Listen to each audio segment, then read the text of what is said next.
Hello and welcome to the final Open Sports Mic of 2025 on the Driving to the Top Productions Monkey Spectrum Sports YouTube page. Yours truly, the Big D up here. Down below me, Joe Dalio. Next to me, Charles. And then last but not least, the Ken the Bear fan, or what is it now? His auxiliary Twitter handle, because his other one is, well, we'll leave it at that.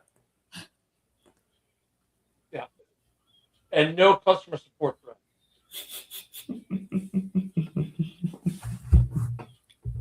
That's because Brock Purdy took it with his fifth touchdown the other night. Nah, this went up over a month. It's been a month and not one response from ex-customer support. Think about that. Hey, Josh, where is everyone else at? Well, we're here. Why don't you come join us? You be the Steeler guy. We talk Steelers Ravens for the next hour if we want. Hour one. I posted in. So, two of the teams on top won. The teams on top didn't win, although you came about as close as we could. Charles, Baltimore's game plan was very simple on Saturday night in Green Bay. Give Derrick Henry the bleeping ball. Charles. He's frozen. Uh-oh. But that was a good game plan against Green Bay. And look, I mean, Green Bay coming in that game, they played really good against the Bears without Micah Parsons. Right? First game without Micah, they adjusted well. And to be honest with you, the NFC North, we have some experience with this. Last year when Aiden Hutchinson went down, the very next game was against the Vikings, and they played really, really, really well against the Vikings, that defense did. They did better in weeks post that than what, say, Green Bay just did. But 1 week after an injury, a short week at that, right, it's usually hard. That other team's offense isn't going to be fully adjusted. But you saw that Baltimore had more time to adjust to Micah being gone. So they said, okay, look, they got Micah out. They got some other guys out. Just pound the rock. That's all we have to do is pound the rock. They could have thrown because that whole secondary is suspect in Green Bay this year. But, I mean, I'm wondering how far Green Bay is going to go in the playoffs. Or are they now that classic team that's in the playoffs but barely limping into it? And I mean, Joe, you can attest because your Bills played the Ravens week 1 when everyone was sort of healthy. And that game was going Baltimore's way until Henry fumbled, and we all know what happened after that. Right. I've mentioned it before. That's starting from week 1. I mean, the Buffalo Bills think games don't start until about halfway through the third quarter. And they proved it there. They do have the knack of coming back, but, it's going to bite them at some point. But, yeah, you're right. And it seems like it's been an uphill battle for the Ravens since. And, the Bills have made a habit of winning games like that. But, that's going to have to stop. They're going to have to, show up from minute 1 here, the rest of the way. Hey, Joe, quick question. Josh Allen does like the Superman thing late. And Caleb almost broke the record with the 7th game of the year. If he had completed that final pass, he would have had 7 comeback wins in under 2 minutes. Do you see a lot of Josh and Caleb? You know what I'm saying? Like style of play, the way they can lead a team. Yeah, I haven't seen enough of him, although I certainly wouldn't call you crazy for saying that. No. I think he is kind of perhaps developing along the same path. And, Josh Allen didn't really have those opportunities until a little bit later in his career, whereas Caleb Williams is getting them now. So, I don't think it's outlandish to make that suggestion. And I never really thought of it, but I would not disagree with you on that. Hey, Ken the Bear. Hey, Ken. I'm looking at Caleb and Josh's stats. Josh from year 2. Josh's completion percentage in year 2, 58.8%. Caleb this year, 57.9%. Caleb 25 passing touchdowns. Josh Allen, one passing touchdown. But Josh Allen took the big leap from year 2 to year 3. Watch what Caleb and Ben Johnson do with a full off season in year 2 together. Caleb's completion percentage should go up. Well, his completion percentage should already be up. There was a stat that came up this weekend. It said most receiving yards per quarterback if that for drops. So the stat was like if the balls weren't dropped, here's how many more yards they have. Guess who was on top of that list this year? Caleb Williams with almost an additional 500 yards in passing had balls not been dropped, and you could say even more because like the drop in DC, Zacchaeus would still be running, right? I mean he had all day to run. In fact, Zacchaeus had 2 that if he would caught, he'd still be running. Now I have to go back and watch Josh's second year to see how many cases of that. The one thing I've noticed about Caleb this year, it's a lot of throwaways. Like I would say over half his incomplete passes are just him throwing the ball away, if not a little bit more. And I would say he does it more than most quarterbacks do in this league. He is really quick to throw it away this year. That's a good thing, maybe a bad thing, because there have been a couple times he's thrown it away. It's like, dude, if you waited a half second more and you had the half second, or you could have had 2 seconds, you would have had the guy. And there have been cases where he's thrown it away and then go, man, I had this guy over here. I wish I. So with age comes vision and wisdom.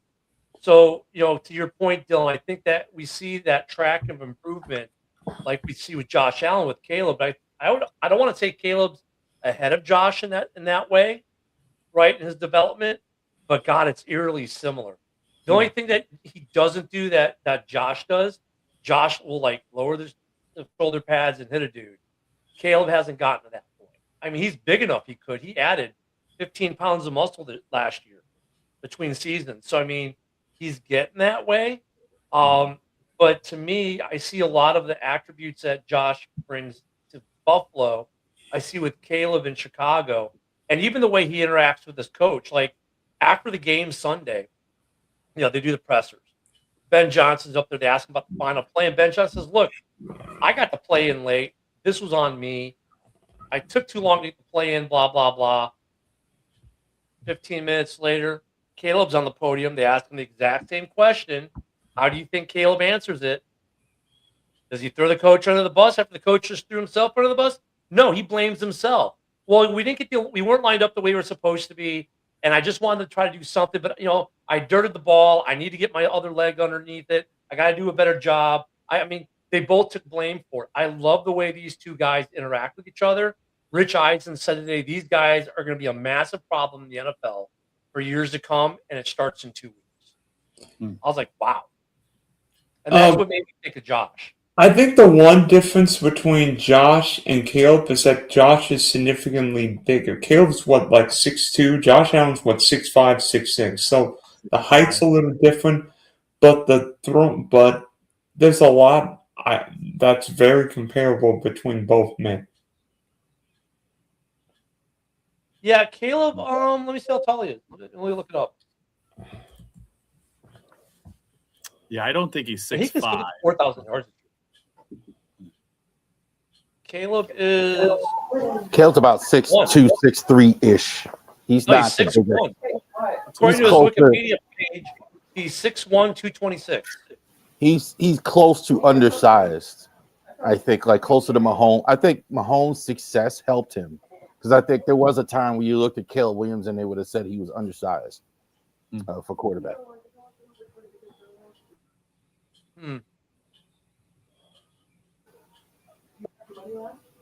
They're almost as good as this guy here, right here. Number 8, right here. Hey, by the way, you know who else is really good, Charles? That guy wearing 22.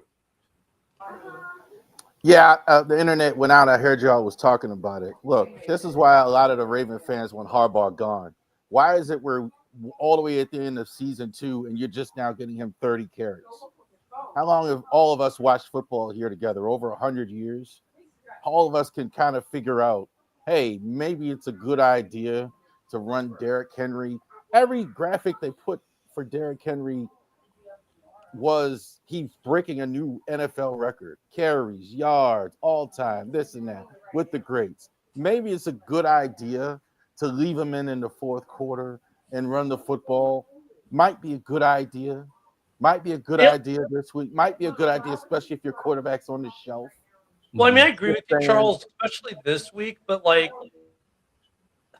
after the early part of the season, people forget he had the fumbleitis in the early part of the season. But then if you to hand Derrick Henry at his age 20 to 30 times a game, is that sustainable at his age for a full season? Are you watching? I agree they waited too long.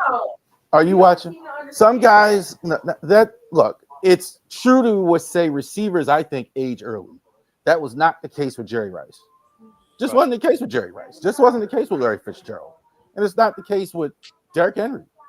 I'm just wondering if there's something we don't know about his health, like if he was concerned about his durability and his availability throughout an entire season or for this part of the season. And I agree with you, like they should have done this 2-3 weeks ago, not just against Green Bay.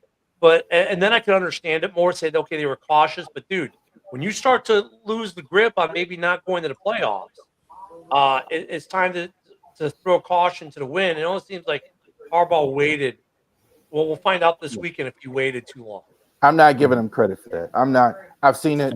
John Harbaugh does not like bell cows. I've said it forever, like on the channel. Like he likes to rotate. He likes the rotation. Even guys who have good seasons running the ball, he likes to split carries. He likes one guy to get it, this other guy. He likes to bounce it around. He does not like one guy to get all the carries. And that's insane when you got Derrick Henry on the team.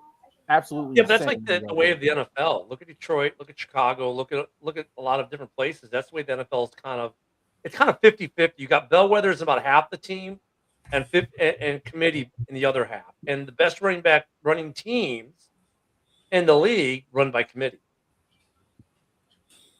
Yeah. Now, Charles, I got a question for you while we're talking about this. We were talking about week 5, let's say, and I asked you if Harbaugh was on the hot seat, and you said absolutely not, and he's staying. Now I just heard you say, well, fans, kind of want him fired. Has that answer changed? Or, let's say, the Ravens lose, which I don't think they will this week, by the way, but let's say the worst happens, they lose. Does that change, or is he back again? Well, let me be clear about how the fans feel and how management feels. Okay. I think fans, a lot of them want him fired. I think I'm seeing more on my page, more and more. I want this guy gone. So I think that seat is hot as it's ever been for him. Mm-hmm. I don't know how Bisciotti feels. And I don't, and him and Eric DeCosta are very close.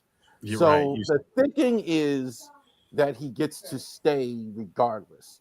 The fans feel totally different. Okay. I think it compared to that and things like that. I do think it's a little hotter for him. I think like that. That's again, Sunday night, such a big storyline. Tomlin, I think the seat's even hotter. Yeah.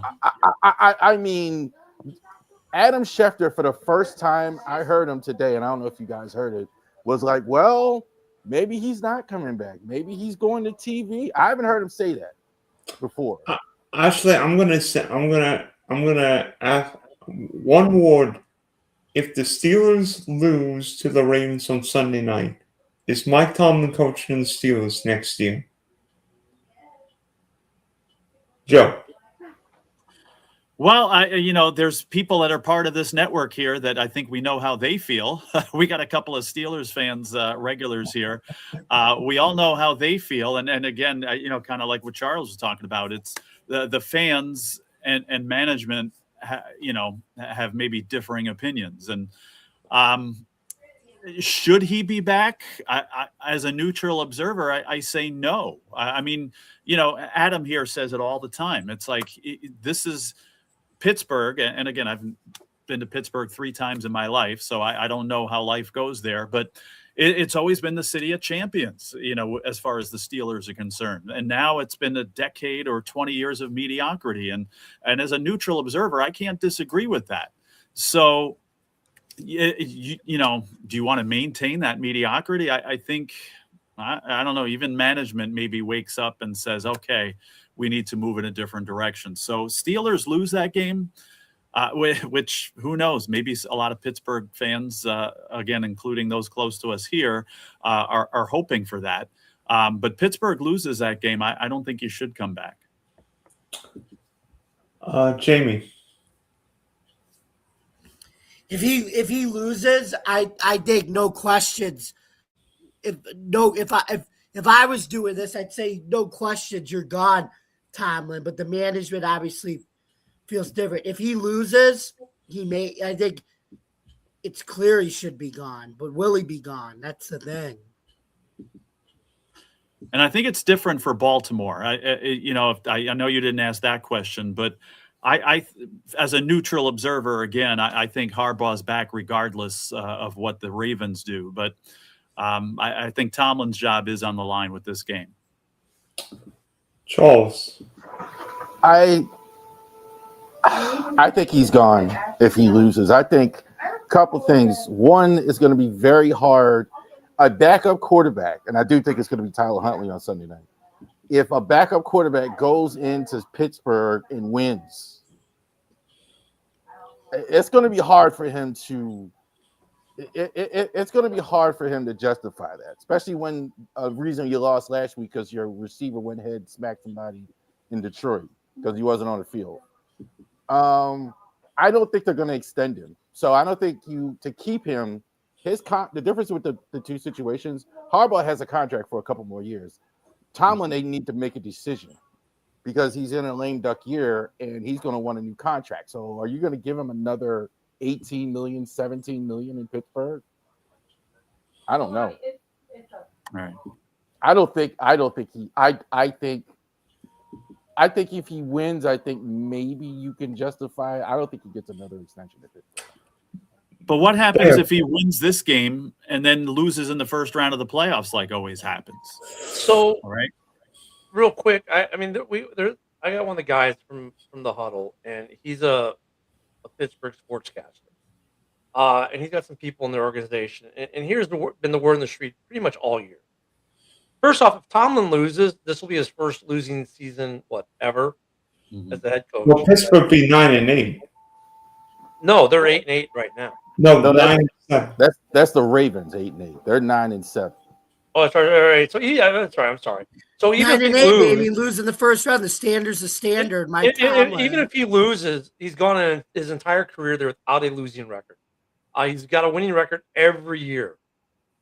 Feeling is, even if they lose and they miss out on the playoffs, or they get one and done, they don't have to extend a contract. They're just going to announce it next year is the final year. And then maybe they get Aaron Rodgers to stay one more year and those guys retire out together. There's kind of that's the new wrinkle, the Aaron Rodgers piece. But it's kind of been spoken about that they would just not renew after next year and it'd be known that, hey, 20 is it. And you're going to do your 20th year and go on to doing whatever's next in your next chapter of life. He's gonna be 55 years old or so? Because wasn't he like 35 when he took over as head coach? I think it's like 53, if I'm not mistaken. So yeah, maybe he's 33 when he took over. So I think regardless of what happens, the fans want him gone. It's evident. It's clear. Talking heads will say they want him gone. It's evident. It's clear. However, the man's never had a losing record. Ownership loves him. He delivered him a Super Bowl. They will probably, I kind of agree with what one of my mates over at Huddle says, that they will just let him finish year 20 and they'll do it right by him. They're not going to fire him. They'll give him his swan song season and hope that when he retires at the end of 20 or leaves the team after the 20th year, that a certain defensive coordinator in Minnesota has got their court case cleared up with the NFL and Brian Flores, and that they can anoint Brian Flores as the next head coach of the Pittsburgh Steelers. I think that's kind of the game plan. I don't think there's a universe. I think we talked about this before, where Tom was going for that. If you don't extend him, he's going to go ahead, go to TV. For sure, they're going to put him on the NFL Today or Fox Well, NFL great. Then let him or retire. ESPN, or if he doesn't want to do that, there are going to be 6 or 7. I mean, the Raiders would love to have Mike Tomlin. Well, then trade him. I mean, the That's Giants great, but I mean, would love to but look, have. that's not what the organization's going to do. If Tomlin says, "Well, I want a contractor, I'm not going to coach," and someone else wants him, great. They can trade for him. We've seen, Gruden got traded for, right? The Raiders traded Gruden to Tampa for what, a couple first rounders. I mean, great. We'll trade you Tomlin. Have you ever seen a head coach hold out on a contract? Yeah. Tomlin, guys, like if they don't get the John Gruden was like the main one, but like guys like this thing either gets resolved with an extension or he's leaving. I've never seen anything where he's even expecting an extension, but I find if he's going to hold out, okay, great, then he'll fire himself. It won't be the organization. So really, if you want to think about it, if you want to be the organization, you want to fire him without looking like the bad guy. For firing a guy who's given your team 19 years of 19 years straight of winning records, and you don't want to look like the dick who fires him for it. Great, don't offer him the extension. Let him fire himself and let him be the dick and let him hold out and get himself fired. I mean, if Charles, I'm cool with that. But the organization's not firing him. That's just it. They're going to say finish 20, and then we'll call it mutual parting, and we'll give you your big hail and farewell tour. We'll give you a big to-do at the final home game of the regular season. We'll do right by you, give you the parting gifts and all that. And he says, no, I want an extension. Cool. Go fire yourself then. Because that's basically what he'll be doing. He's got way too much interest for that scenario to play. This is not Don Shula or Belichick or he's gonna have he would guaranteed be the number one guy on everybody's list. As we know as a coach, great, but and television, and okay, so that's why he's leaving. They might tell him. I don't agree with you that he's going to do that. I don't agree with you that he's going to do that because I look at the head coaching situations that are out there for next year. Tennessee, he probably wants no part of, right? And what's the other one that's out there right now? Tennessee and New York. I don't know. I don't think he wants any piece of New York right now or Tennessee. Miami. Miami's not going to be open. They're not going to fire him. It's about this. This show's about to get really sexy. I don't think they're going to fire him. They may, but I mean, would you want to go to Miami? That'd be interesting if that were to transpire. But so would you want to go? Would you want to go to Baltimore? Well, now you're making the assumption they fire head coach and he wants to stay within the division and play against the team he just coached for 19 years. I mean. Look, there's a lot of assuming here, but the fact is he's under contract for one more year. They don't have to extend him, and if they want him gone without firing him, just don't extend him and let him be the ass who makes himself look Sounds like you need to do a hard reset, dude. Let him look unhireable by other teams by playing the God role. Well, you're going to extend me, or I'm going to hold out. Cool. Why do you keep thinking the Steelers have leverage? They don't. They have all the leverage. They have the contract. They don't. You keep saying it as if like Tomlin, and I'm saying it usuly that is. That would be a question for my son-in-law, actually. Hey, Big Rich, you in? Let me see what he's doing. Hold on a second. No, I'm kidding. I'm serious. But I mean, Charles, man. they do in terms of the contract. They have all the leverage in the world. There you go. Thank you, Rich. They got all the leverage in the world. He's under contract for one more season. It's their decision. If they don't want to fire him or extend him, they can do. They don't have to. Let me tell you something right now, and this is how I feel about jobs in general. And I've actually said this: you can never stop me from quitting. Okay. And you can't stop me from finding another job. All right, let me know what you found out. But do you think Tomlin's a quitter? All right. I think if he doesn't get an extension and they just try and say, he wants his legacy in Pittsburgh to be that of a quitter? Yeah. if you're gonna lame duck me, if you're not gonna give me an extension, then I don't want to be here. Well, you see, Why would he take it? Why would he take any scenario where this they're is going to turn well, him look at down? like Bill Cowher. Who even knows if he's going to coach again? Bill Cowher, everyone thought he was young enough he was going to coach again. He didn't coach again. Thank you, Vinny. He didn't coach again. Tomlin may say, you know what? I agree. This will be the final year. We'll do the Swan Song. We'll do the Hail and Farewell tour. We'll do the big retirement, the big to do. You'll give me my roses and my cake on my final home game of the season, and then I'm going to go in the broadcasting. Tomlin Cowher wasn't run out of Pittsburgh. He could have stayed. No, that's what I'm saying. People thought he was going to coach, and he never did. Yeah. So, Rich, Boys. obviously Ravens Steelers this weekend. We know what that rivalry is. You probably want to talk smack with Charles. By the way, here the Steeler chat tomorrow. Here, Rich and Adam Steeler chat tomorrow night. Rich, how did the Steelers beat the Ravens on Sunday night? You got the NFL to overturn DK's suspension, which was a bullshit. Which was a bullshit suspension in the first place. Well, he didn't. I never get to do this, but please raise your hand if you're already a division champ.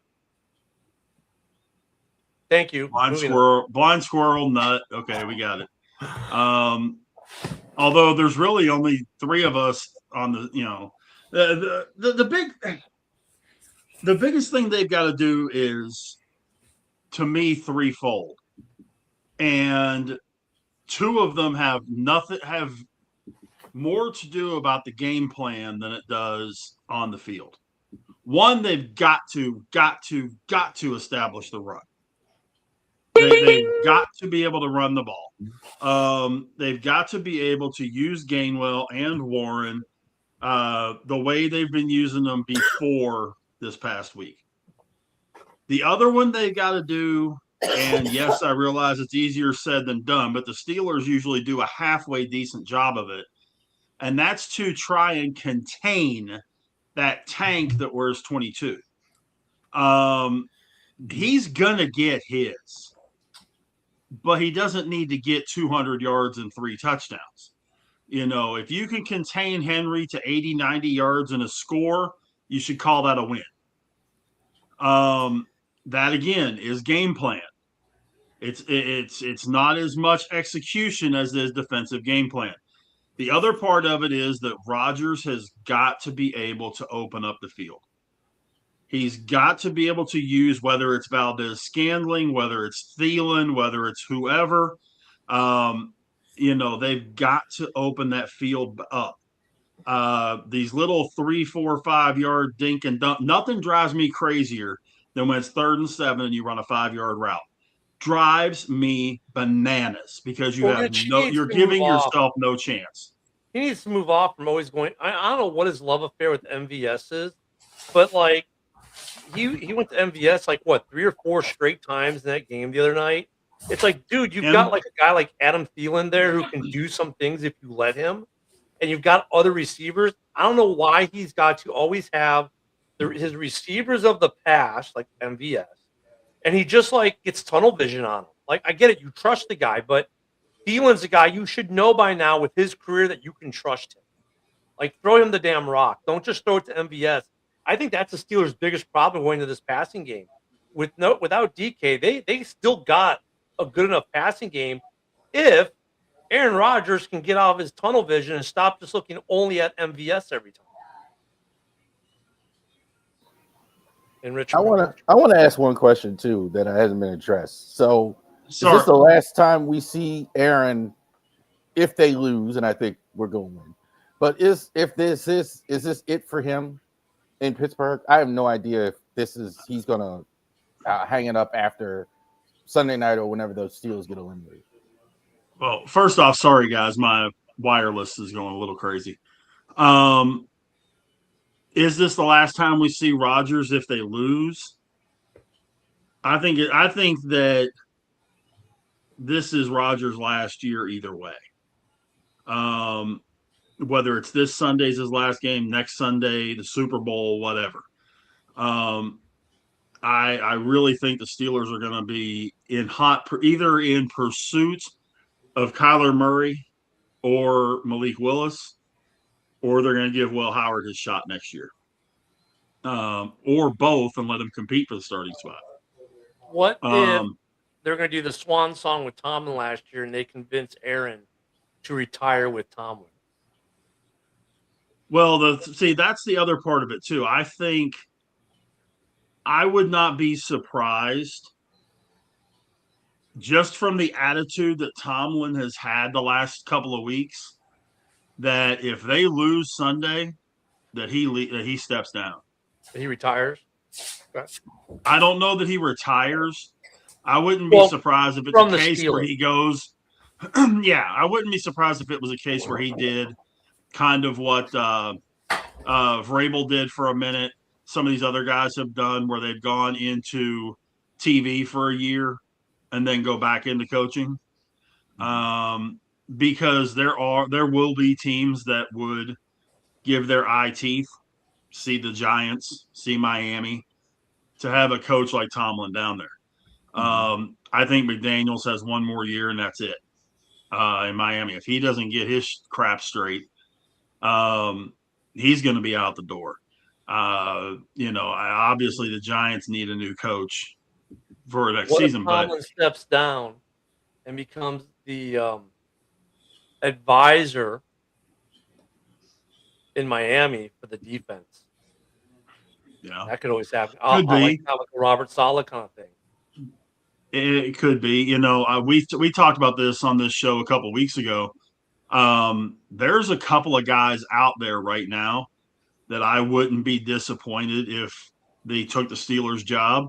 One of them has said that he's not leaving his current position, but if the Steelers spot opened up, I think Marcus Freeman leaves Notre Dame to go to Pittsburgh if it's offered to him. Marcus Freeman already said he's staying at Notre Dame. I know Rich he doesn't know that. he don't know the Steelers' job's open, Jamie. How many times have we heard this in sports? Let me back Rich up here. How many times in sports have we heard, we have just signed X player to a long-term deal to make them an X player for life? Oh, right. I'll give you a great, easy example. Hockey. We have just signed Jeremy Roenick to a contract that will make sure he's a Blackhawk for life. 3 days later, we have traded Jeremy Roenick to the Coyotes for Eric Daze. How many times have we seen, I am not leaving my organization? Oh, the head coaching job over here opened up. I am now the head coach. We see it all the time. And the other guy is Cliff Kingsbury. I think that Cliff Kingsbury would be a fantastic guy to step into the spot, especially if Kyler Murray came to the Steelers, because Kyler Murray's best play was under Kingsbury. And if he has a DK Metcalf, I don't know that he would be against it, especially if you're able to bring in a true number two to go along with Metcalf and to go along with the tight ends and that kind of stuff. What about Brian Flores? If all the other crap is out of the picture, Oh, he froze. See, this is why I think, because you're starting to say if all the other crap's out of the picture, and I'm going to assume that you would say he wouldn't be against it, right? This is why I think Tomlin doesn't leave at the end of the year and gives it that they do the swan song, and that gives Flores time to get his shit done with the NFL, and Flores becomes the next coach of the Pittsburgh Steelers after next season. Hey, Jamie, who in their right mind would turn down a job with the Pittsburgh Steelers? I don't care where I'm coaching. Flores. I think he would. It's guaranteed. I mean, I've been a football fan for 55 years. The Steelers have had 3 coaches in those 55 years that I've been watching football. So I think Flores would on principle, because his lawsuit was with the NFL is that they stopped him from getting a head coaching job. So then if he accepts the head coaching job, he just tanks his lawsuit. I think he wants to see the lawsuit go through, and it's got to go to arbitration, and it's done. If it gets done before the Super Bowl, which I doubt, maybe that accelerates it. But I think this is what I was saying. If he gets through his shit, he's tailor-made for the Steelers. The way he's a defensive-minded coach, he just reeks of Pittsburgh Steelers when you look at Flores. Yeah. I think Flores gets a job before this little play. And again, Flores is getting a job. I think could be sooner than that. Well, I his mean, contract's up this year. His So defense. yeah, he's got either got an extension or go get a head coaching job. This Look, guy, I agree. I he think might he be should the go get best a head defensive coaching coach in job. the league. But he's had Coordinator, other head coach. opportunities. He's had other opportunities to get head coaching jobs. He's turned them all down because he's waiting on his court case. So I don't know if he just turned down 2 or 3 other head coaching jobs over the last 2 or 3 years to now go, you know what? Forget my lawsuit. I've been fighting for 4 years with the NFL. I'm just going to throw it away now because I can go coach this team. I kind of think he's at the point. He's gone through so much legal battles on this and spent so much money on it that he wants to see it through. And I think if that's why I think if Tomlin stays, the court case gets wrapped up by the end of next season. They do the big retirement ballyhoo for the man who's never had a losing season in Pittsburgh, who's going to go, guy's probably going to go to the Hall of Fame as a coach. They do the hail and farewell, big send off. The season ends. The next day, Brian Flores is named as the head coach of the Pittsburgh Steelers. I don't see it. I still think a lot of that has to I do don't with see it Sunday. either. And I Jamie, agree, and I agree with Joe there. Like real quick, like I think the Steelers is a big trump card for a lot of. Like he's suing the NFL for not becoming a head coach. He wants to become a head coach for another 15, 16 years. You Right. go to the Pittsburgh Steelers.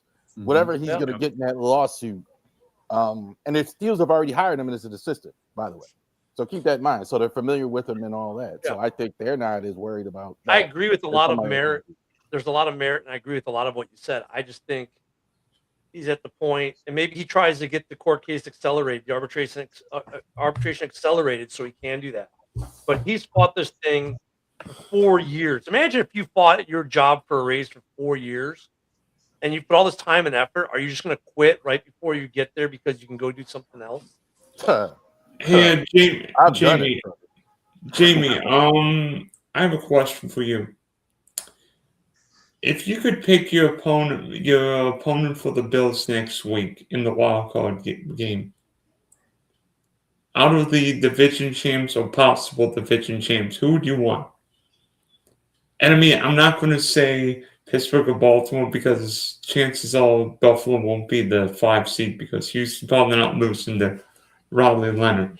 Out of the New England, Jacksonville, who's the other one? Between New England and Jacksonville, who would you rather face in the wild card round? If Stephon Diggs is out, New England.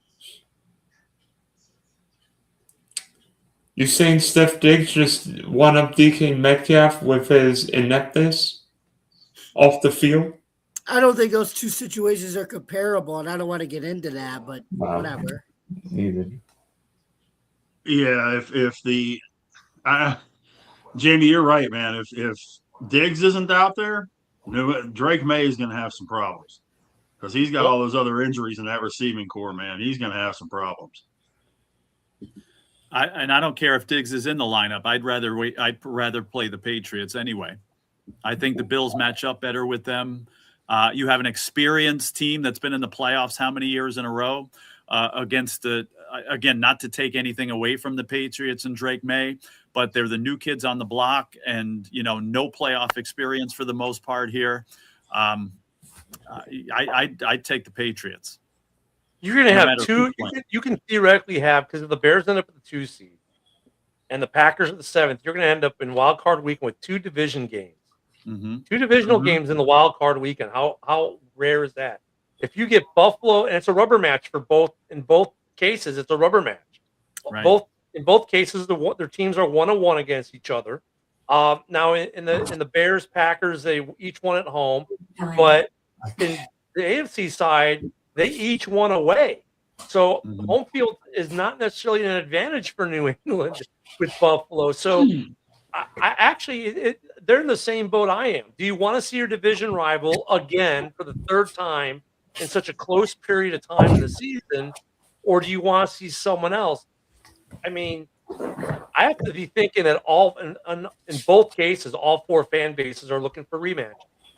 So I think in both wild card weekends, you want to see a 2 and 7 seed where it's divisional opponents. The NFL wants to see that. Personally, be- I don't want to see that because I wanted some separation Hey, between my division rival, at least another week of separation. Hey, But Ken. Joe, guess what? What's It'll that? be the rubber. It'll be the rubber match of Drake and Josh. Get it like the Nickelodeon show, Drake and Josh. help Oh, me, that'd be- brother. There, and hey, you know what's Dylan. funny? It'll be the rubber match for Caleb and Jordan, who are 2-2 against each other lifetime. Yeah, there you go. Caleb Now, and Jordan Dylan, is didn't it have possible? a Nickelodeon show like Drake and Josh did. Is it possible to get a Houston Jacksonville first round match or no?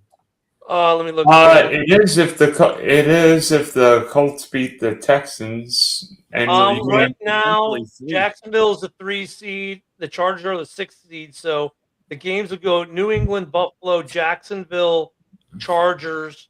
If the Steelers keep it, well, the winner of that division. So the AFC North against the Texans. Okay. That's the if one everything team I stays wouldn't the way want it to is play. right now. That's the one Absolutely. team I wouldn't want to play is the Chiefs. And you Texans. might have to play them next week. Yeah. Now, man, look, they are you've no got- joke. Hey, Bear fan, Ken, I've got one for you. Would you rather play if you had to choose between one of these two teams, would you rather play the Philadelphia Eagles, the team that put up 17 yards against Jamie and Joe's Bills in the second half on Sunday, or the LA Rams? Oh, what happened to the LA Rams last night? Because Bijan's still running.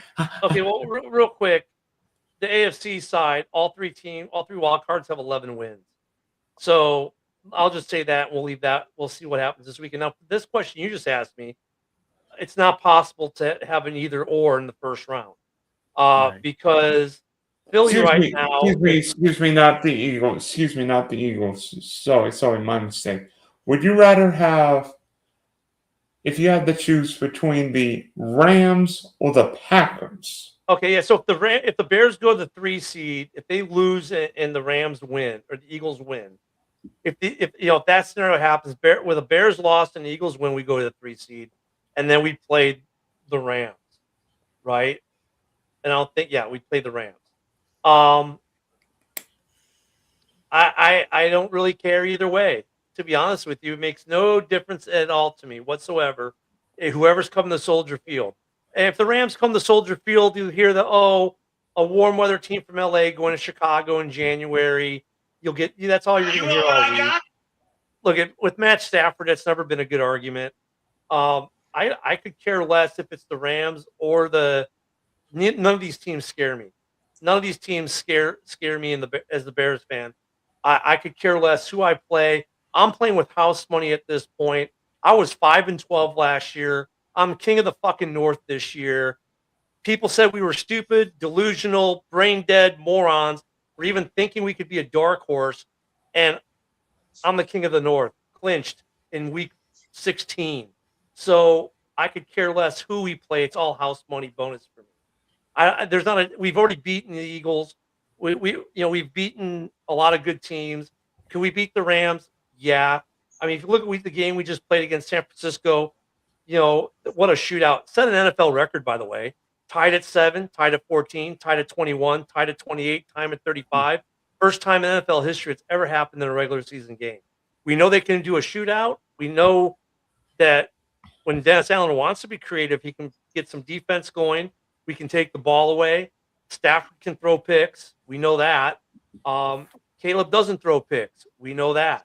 So, I mean, none of it scares me, and I don't care which team we get, to be honest. It's going to be a home game at Soldier Field. It doesn't matter. If we get the 2 seed, it's a home game all the way maybe to the NFC Championship, and then maybe we go to Santa Clara for 2 weeks or 3 weeks. At I don't Soldier know. Field in Indiana, maybe. Yeah, I don't care about that either. I think that's a smart move by the Bears, man. I mean, look, if Packer fans are talking shit about, the Gary Bears. Dude, I was around the 80s when they threatened to move to Gary. This is the situation real quick. We'll touch it. And we can leave it alone. This whole thing that Warren put out where they're exploring Lake County, which is, by the way, is the county House Hall resides in, and Gary, Indiana, for building the new stadium because Cook County, which is where Arlington Heights and the city of Chicago reside in, have decided they now don't want to play ball and they want to take away all the tax credits and the tax breaks and all the stuff that makes things possible for this multi-billion-dollar project that happened in Arlington Heights. And the Bears said, fine, we can go look elsewhere. You can lose the money. And if you want to run us out of the state, we'll look at Gary because this governor of Indiana already said we'll give you whatever we want. Here's some land in Gary. You can build on it. We'll give you money for it. We're going to give you tax breaks. We're going to give you whatever the hell you want. And you know what? It's going to be a little further drive for the fans because 70% or so of the season ticket holders live in a Northwest burb. So it'll be like a 2-hour drive to get to the stadium now through the city. That was my question. How far is it actually from Chicago? So Gary, so if you're living in the Northwest burbs like Arlington Heights, Buffalo Grove, Wheeling, Palatine, that kind of area, it'll take you about 2 hours to get there because you got to go through the city, then you got to take the Sky Toll, and with traffic, it's going to take you 2 or 3 hours to get to the game, maybe. Even if you take like 294, you go to 80 and cut across, whatever, it's going to take you a while. You're going to pick up more fans going to the game from the south side and out from Indiana. So, there'll be some give and take there. Now, if they build in Lake County, okay, so where Arlington Heights is in Cook County, but you're about 15 miles from the county line with Lake County, which is where Hallis Hall resides in Lake County. You could build it by Naval Station, Great Lakes. And now for a lot of your fans, it's actually not much further. It's a little bit further, but not a huge inconvenience compared to Arlington Heights. And you could put it by NAS Great Lakes. You could put it out by Gurnee. So now you can pull in people from Milwaukee and pull from the Packer base. There's a lot of opportunity there. And Lake County said they'll play. The state of Illinois already said it won't. But I think the Bears are already willing to accept that the state of Illinois was going to do nothing. But as long as the county and the town did something, they were cool with it. And I think it goes a step further. I think if they move it to Gary, they're going to shut Hallis Hall down, and they're going to move Hallis Hall to Gary as well. And they're going to move the whole kit and caboodle to Gary. So not only will they lose the stadium in Illinois, they'll lose the practice facility, the offices, and all the players that live in that part of town are now going to move closer to Gary, Indiana. So there's who would have believed Indiana would have two NFL teams? And, well, that's just it. They understand how much revenue it's going to raise for them, because it's not just the football team. With this stadium, it's NCAA Final Fours, NCAA College Championship games, WWE WrestleMania events, Monster Truck Pulls, Euros Tour, whatever you want to put in there all year. It's a constant money maker. And they realize the amount of tax revenue it's going to raise year round in sales tax, hotel tax, food, everything else that people are going to do there, tourism. And they're like, yeah, whereas Cook County is bending to the knee of Chicago, who got their feelings hurt because they didn't want to do anything to retain the Bears, and said, well, you're going to be the Bears because we said so. And they said, no, we don't have to play in Chicago if you're going to treat us like crap. They were like the abusive boyfriend, the city was. So they're like, we're just going to leave you. And now they're trying to get their best friend to harass the ex. And so they're saying, well, we can just leave altogether, so you can't even look at us anymore. You know what I mean? I mean, that's a situation that the city that Mayor Johnson and Governor Pritzker have created for the Bears. Not only are they running citizens out of the state of Illinois, they're about to run the oldest football teams in the NFL out of the state of Illinois. Hey, 40 years ago, you would have said, can you believe we got two teams in New Jersey? Yeah. Hey, I mean, then there's precedents, right? The Giants and the Jets, they don't play in New York. They play in New Jersey. The 49ers don't play in San Francisco. Well, the Cowboys don't play in Dallas. Yeah. And the Bills don't play in Buffalo. They play in Orchard Park. Yeah. So, I mean, and look at Gary, Indiana is still going to be off the lake. I kind of know the area where they want to put it. It's in the stadium site is going to be right off water. Yeah. It's by a big plant, but it's going to look good if they do it there. And Binion's Horseshoe Casino is like right down the road. Oh yeah, it's going to be big money for the state of Indiana if they put it there. They're going to make money. Think about it. Not only do you have two NFL franchises in Indiana, you also have the Fighting Irish in Indiana. That's a lot of revenue this state's making off sports. From Michael Jackson Stadium in Gary, Indiana, this is the home of Super Bowl 71. Who's going to ask a question here? Yeah. Joe, did you make it over to the lake to get any good pictures? Did I make it over to the lake? Yeah, to For- get for any good what? pictures of all these waves. No, I'm about a half hour from the lake, so I didn't. Yeah, I had no interest in going out in a blizzard to try to do that. I just want to say hi, everybody. My computer was all balled up. That's why I'm late as shit.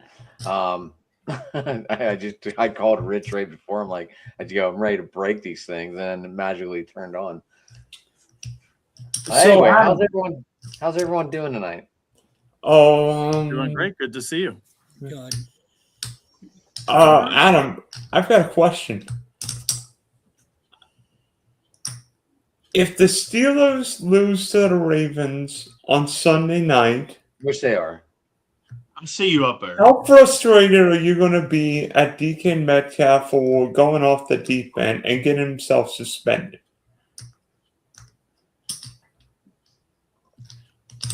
These are things I expect. If it wasn't him, it would have been Pickens. I tell you what, and this is gonna sound weird coming from me, but too many of you Steelers fans sound like the two of you. This Steelers swagger is just not there, man. This is what Timeless Job is in trouble, man. This week I would have had people cussing me out and yelling at me, and every time I talk to a Steelers fan, they sound. I mean, that's where a coaching change is needed. Y'all are just too many of y'all sound like y'all, man. You also got to look at it, Raph. Think about it from this standpoint. Your number one receiver is out. Your number one tight end is out, which is two of your three biggest offensive threats. Those are both out. You don't know if your best defensive player is going to play. Now, Alex Highsmith has gone way over and above and has played tremendous all year, but he ain't TJ Watt. So if you have no TJ Watt, no Darnell Washington, no DK Metcalf, and you're sitting there and going, okay, now we've got to play Baltimore, who just ran completely roughshod the week before, and you're sitting there going, okay, now what do we do? Because normally when we go into a game with you guys, we figure especially at home, we got a shot. We're going to win that game. We're going into it that we're going to win that game. This one, legitimately, no questions asked, with the pieces that are missing, I do not know one Steeler fan that would tell you beyond a shadow of a doubt they're 100% confident that we're beating you guys Sunday. They're not. They're the underdog. Especially with the fact that I don't remember. Especially with the fact that your backup is playing better than 3/4 of the quarterbacks in football right now. No, wait. Stu Huntley has played really well. No. Lamar's spot. He did. Stu Huntley made like one or two throws the other night. Green Bay defense didn't even want to be out and tackle Derrick Henry in the cold the other night. But how many mistakes did Snoop Huntley make? Huntley is an elite backup. When Huntley goes into the Ravens, they don't even change their game plan because he's Lamar 2. Right. He's Lamar 1B. I mean, look, that's what I'm Huntley, saying. Malik Willis. So I'll throw Tyson Bagent in there. You throw in Tyson Bagent. What? He hasn't had to play in 2 years, but I have full confidence from what we've seen when Bagent did come in 2 years ago, and he took the Bears and got some wins when Fields couldn't. Yeah, they just Dylan. Gave him an extension. They gave him an extension. So yeah, Dylan. But there's 5 or 6 teams that have backup quarterbacks where you're like, okay, if their starter goes on, you're confident their backup can win. And then you've got that next tier where if their starter goes down, Malik is one of them, and the guy in Baltimore is the other. We're like, it's in some cases, you may even argue it's better. What about the fan bases argue whether they should keep one or the other? Am I crazy for saying this? But the best backup in the league this year right now is in Santa Clara, 100%, not even close. Mac Jones. No, I would say Mac Jones.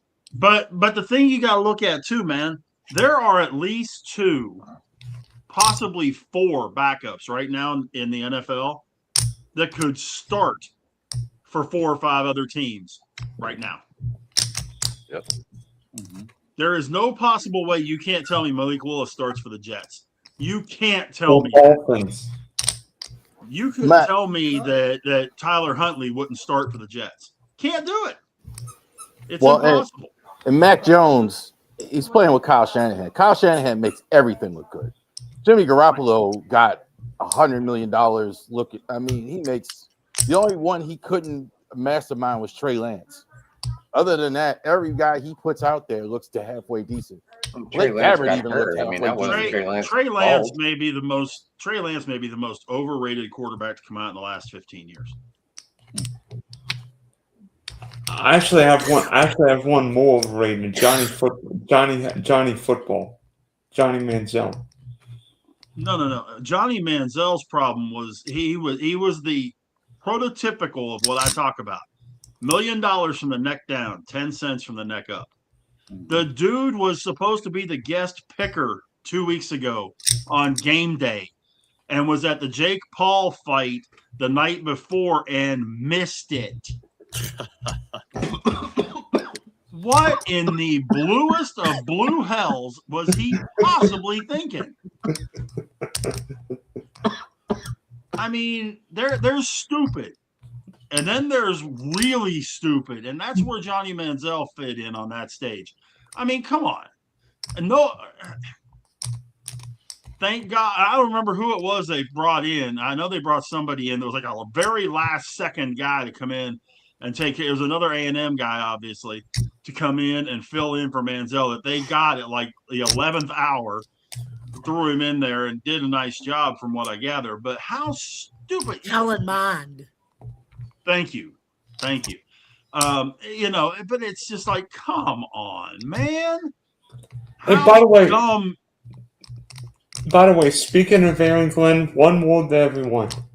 Do the Jets fire Aaron Glenn, whether it be after the game or on Black Monday? They shouldn't. Either. You're hearing a lot of talk out there how ownership likes them and they want to give him a chance and give him a couple years. The owner already said that the GM and Aaron Glenn are coming back for season 2. They said it yesterday. I'll be right back. If they make a decent series of moves, I think they'll be all right. But the Jets haven't picked off a pass in Super Bowl III. Wow. I did come up with something. I have a trivia question. Okay, and I got a group project. So go ahead, Adam. Go ahead. All right. Most losses of all 4 major league teams in the 21st century. Who are the leaders? That's actually the one that I was doing. Really? The lowest winning percentage in the 4 major sports in the 2000s. There are 10 teams that are under 400. I have just 4. There's 10 teams that are losses in the 21st century.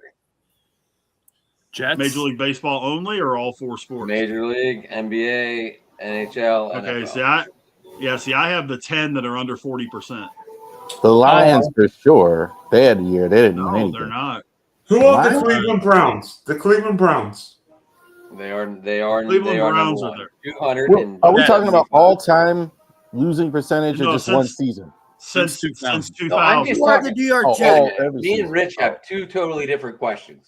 Yeah, Adam's got a completely different question. Go ahead. My question is who has the most losses in the 21st century for all 4 major league sports? New York Jets. Like the most And losses in the NFL, Dylan the most losses in the Dylan started NBA, it the most off losses. with the Cleveland Browns, and that is correct. At 275 losses. Buffalo Sabres. No.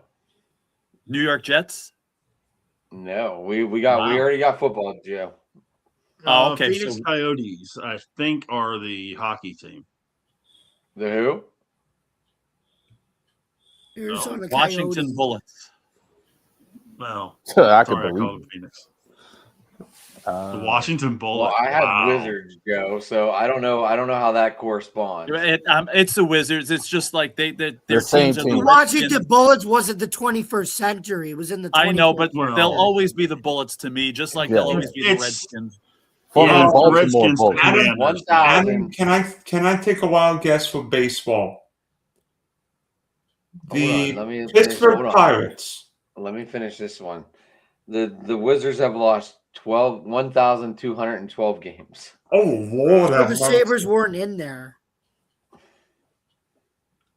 And So we Dylan, got it is football. not the Pittsburgh Pirates. No, it's not the Pirates. Miami Marlins. It is not the Marlins.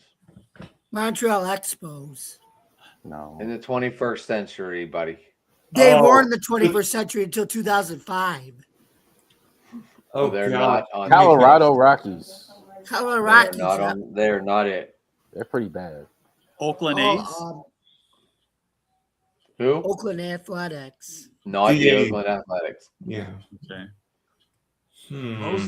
White Sox?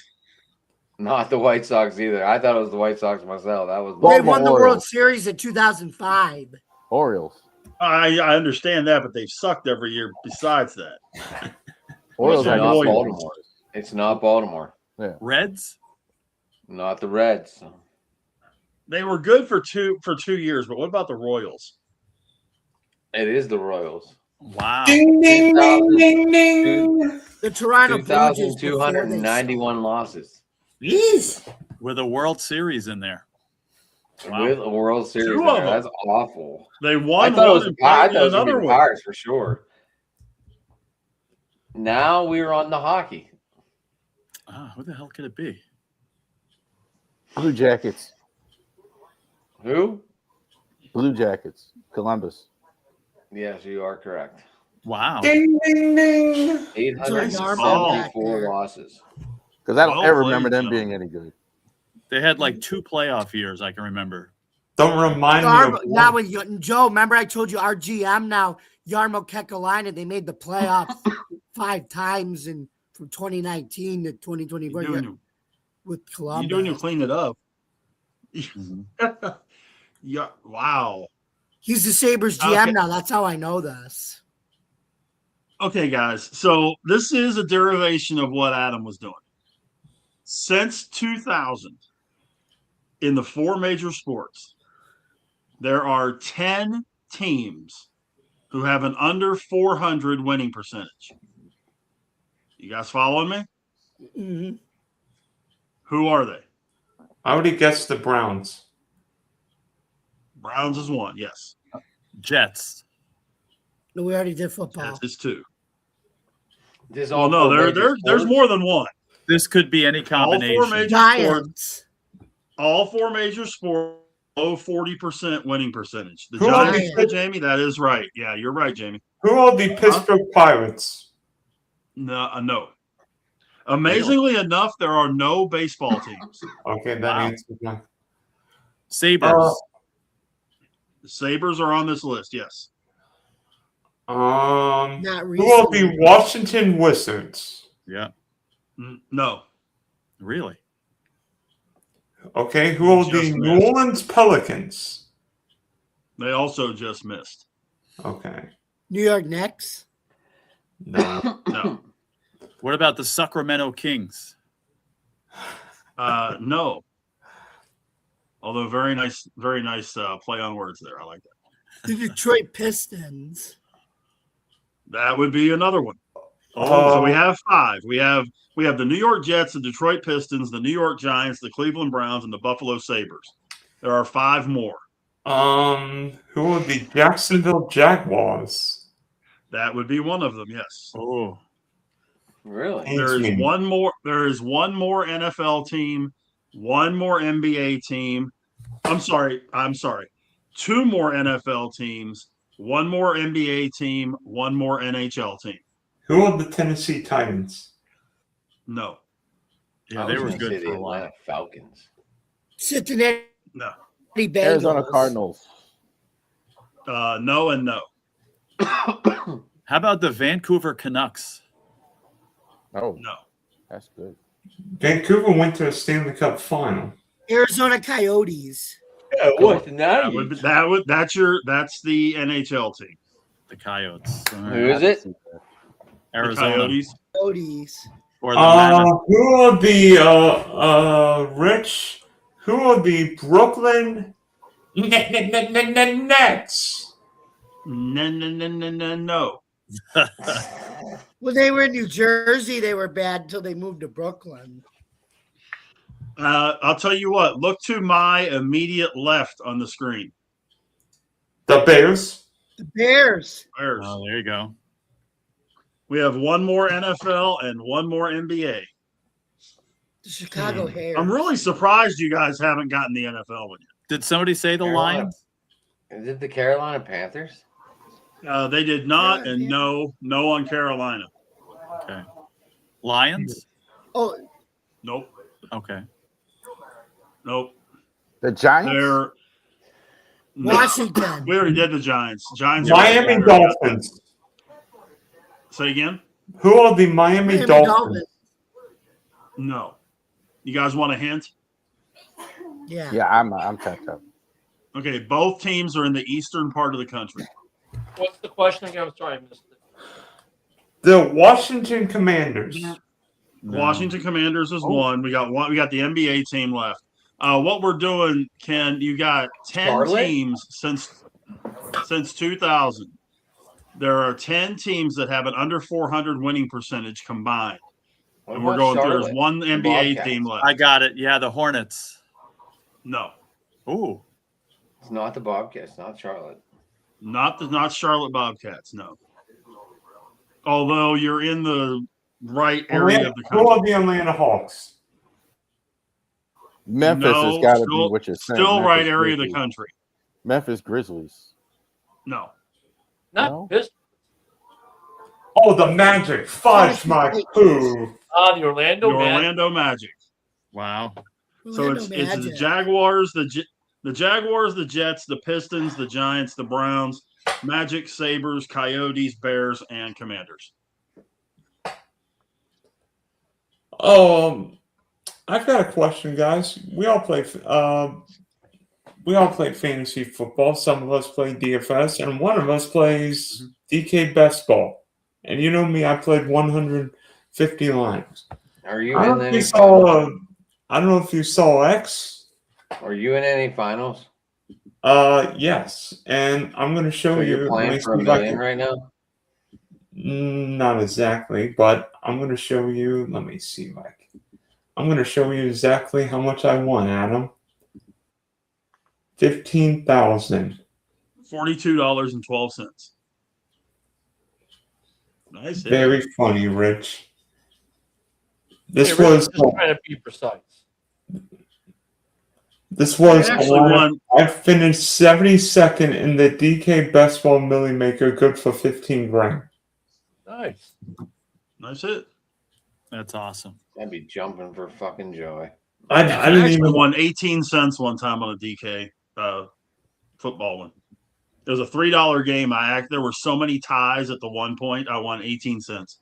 I don't know what to do with 15 grand now. I have no idea what to do with 15 grand now. I gotta told pay you for what to do StreamYard for earlier. the year. You can pay for StreamYard for the year. That'd be great. That would help me out.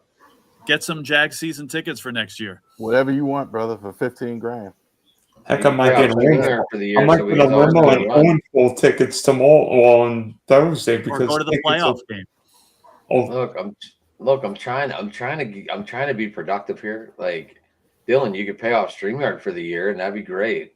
There you go. Yeah, man. It's, or you could pay Look at for you my trying to do own something. full tickets, Adam. no, I'd rather have StreamYard considering- paid off so we could do this every month, every day. Well, I mean, you want to go see Anyway. my team kick the crap out of Oregon? That's cool. You can get tickets to that game as cheap as $47 right now on SeatGeek. Wow. And I'm 2 hours away. The most expensive tickets on SeatGeek right now are row 1W at the 45-yard line on the Oregon side, $844 a piece. Wow. not to break it in, can I go off on a tangent, please? Please. Hey, college football. Why the bleep all these quarterfinal games taking place in NFL stadiums? Nobody wants to freaking attend 3 or 4 games in neutral sites. These games should be in Bloomington, Lubbock, Columbus, and Athens, Georgia. Give me a freaking break. I understand why, and trust me, I've been to 2 Orange Bowls. They're great, but these games should be 1,000% on college campuses. The fact that Texas Tech can't host a freaking playoff game in Lubbock, and Texas Tech and Oregon are flying across the country playing Miami. Get this. If Oregon keeps winning, guess what? The Ducks are going to be in Miami, Atlanta, and Miami. You're telling me Duck fans want to travel 3 times across the country in 3 weeks, 4 weeks? Hell no. Getting into these playoff games, they know that these 4 games right now are all bowl games, major bowl games. So I don't want to hear it. Yeah, they're all. That's how they get the major bowl games in. There's no more major bowl games except for these 4 playoff games, and that's the Orange, the Rose, and I don't even know the other. The Orange, the Rose, the Sugar, Cotton. I think you also picked out the exception to the rule. They generally try and get it close to, the Sugar Bowl, like the Big Ten. They got a Rose Bowl team. The Sugar Bowl. Well, then, if that were the case, why is Indiana playing in Pasadena, California, and not somewhere closer to campus? It's the Rose Bowl. Because they won the Rose Bowl. Always goes to the Rose Bowl. Big Ten. They won this. The Big Ten always for the Rose Bowl. That's why. Yep. These playoff games are not meant to be home games. I agree with you more in basketball. That's the case. College basketball, that's absolutely right. Nobody goes to these neutral site and all that other stuff. In football, I think these bowl games are still around for a reason. They still actually draw. You'll have fans at these games, and it'll be big.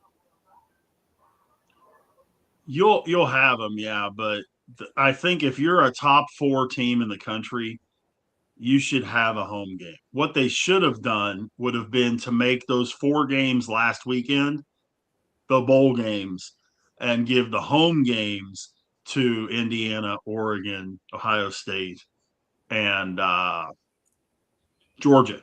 I mean, Oregon got and made those 4 games last week the bowl games. I mean, Oregon got flat screwed. Not only did they have to play Ohio State again last year, but Oregon couldn't even play at home. Oregon played Ohio State in Pasadena. There were probably more Ohio State fans.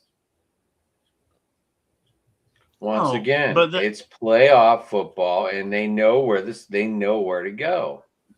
Right, and the other part too is just like in the NFL, you have teams that have fan bases and travel better than others. Ohio State is one of those. They could play on the moon, and they're going to have a huge contingent of Ohio State fans there. Oregon, not quite as much. Michigan, a Miami, a Texas, a Georgia, they're going to have fans wherever they're playing at. So it doesn't matter where.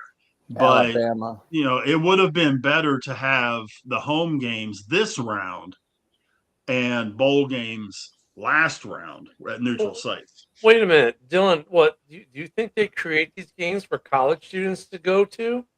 Do you really think that's what they do? They create these bowl games in these playoff scenarios because the guys who are going to spend money are the alumni with deep pockets who are going to spend tons of money, and the NCAA rakes all in, cuts the schools a nice paycheck. These bowl games aren't for students to go to. They're to make money.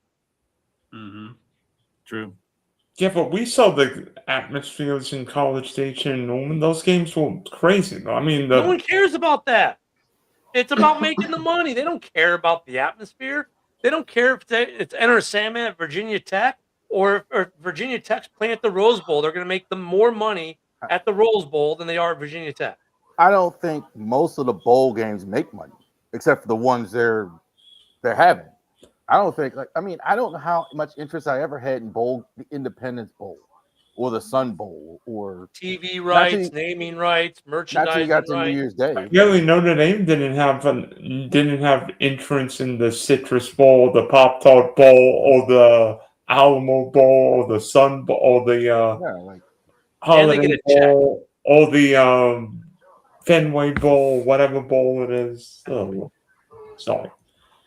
Yeah. In any case, I've got a All right, question. if we're going to transition, I'm going to head out here real quick. Again, always Okay. good talking to you guys. Happy New Year, and we'll do it Happy again New soon. Year, Joe. Oh, Happy boy. New Year, Joe. Here, Joe. You too.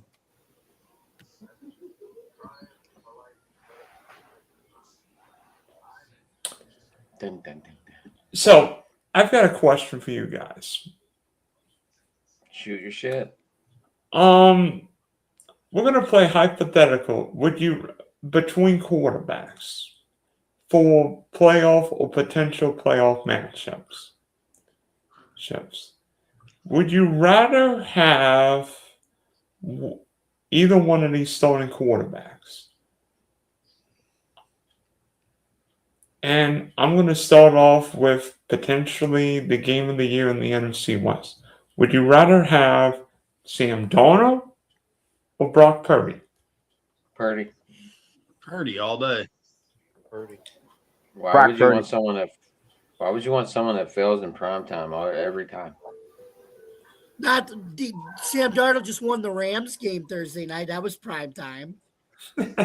Thank you, Jamie. And you know what? Here's what I would say. Brock Purdy was great because the Chicago Bears didn't lay a sneeze on him. He's not going to have that clean of a pocket on Saturday night. I think Sam. I think I would take Sam. Sam's bigger arm, just as athletic. I think if we were doing a draft right He now, crack. He fits Seattle. Are you seriously perfectly Are you with that seriously offense. saying this shit right now? You'd I'm- rather have I'm Sam Sam Darnold Darnold who better sucks than- in prime time? Sam He Darnold absolutely- fits that offense with Seattle. He does. He Well, look, absolutely it's not like the blows it. Bears did anything creative or exotic, or the defense this week was pretty plain Jane against the Niners. They were content with playing this be a shootout.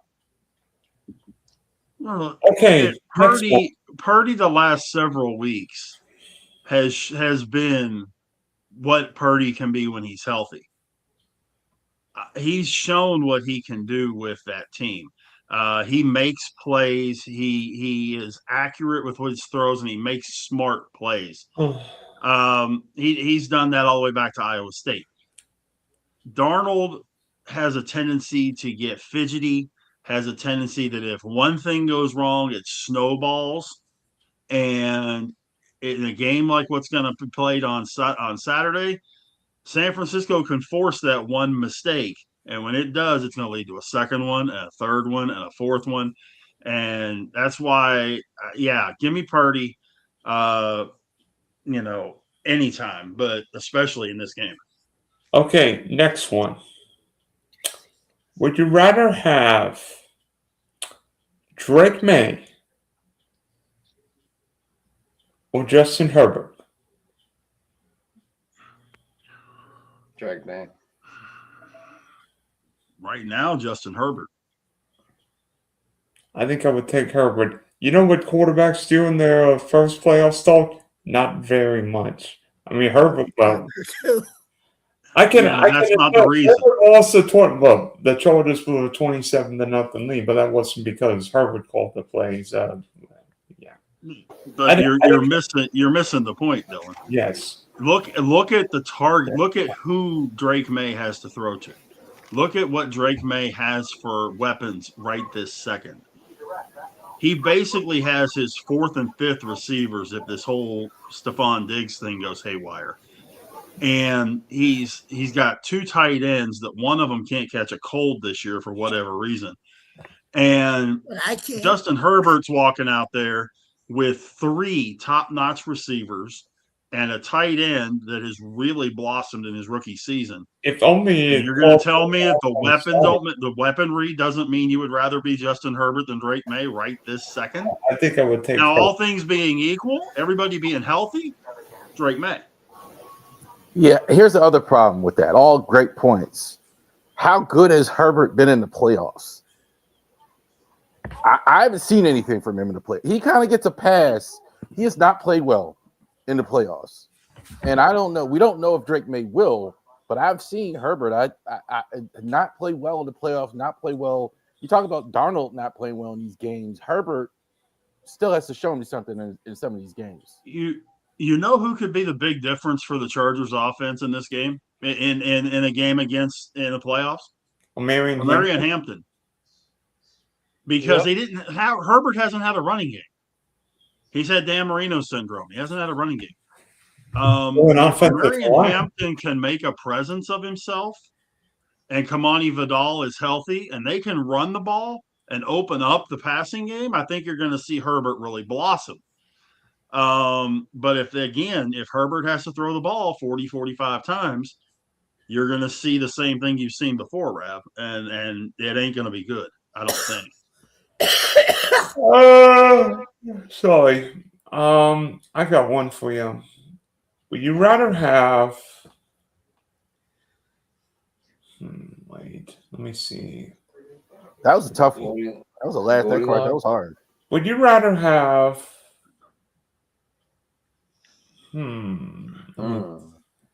I got one. Would you rather have CJ Stroud or Bo Nix?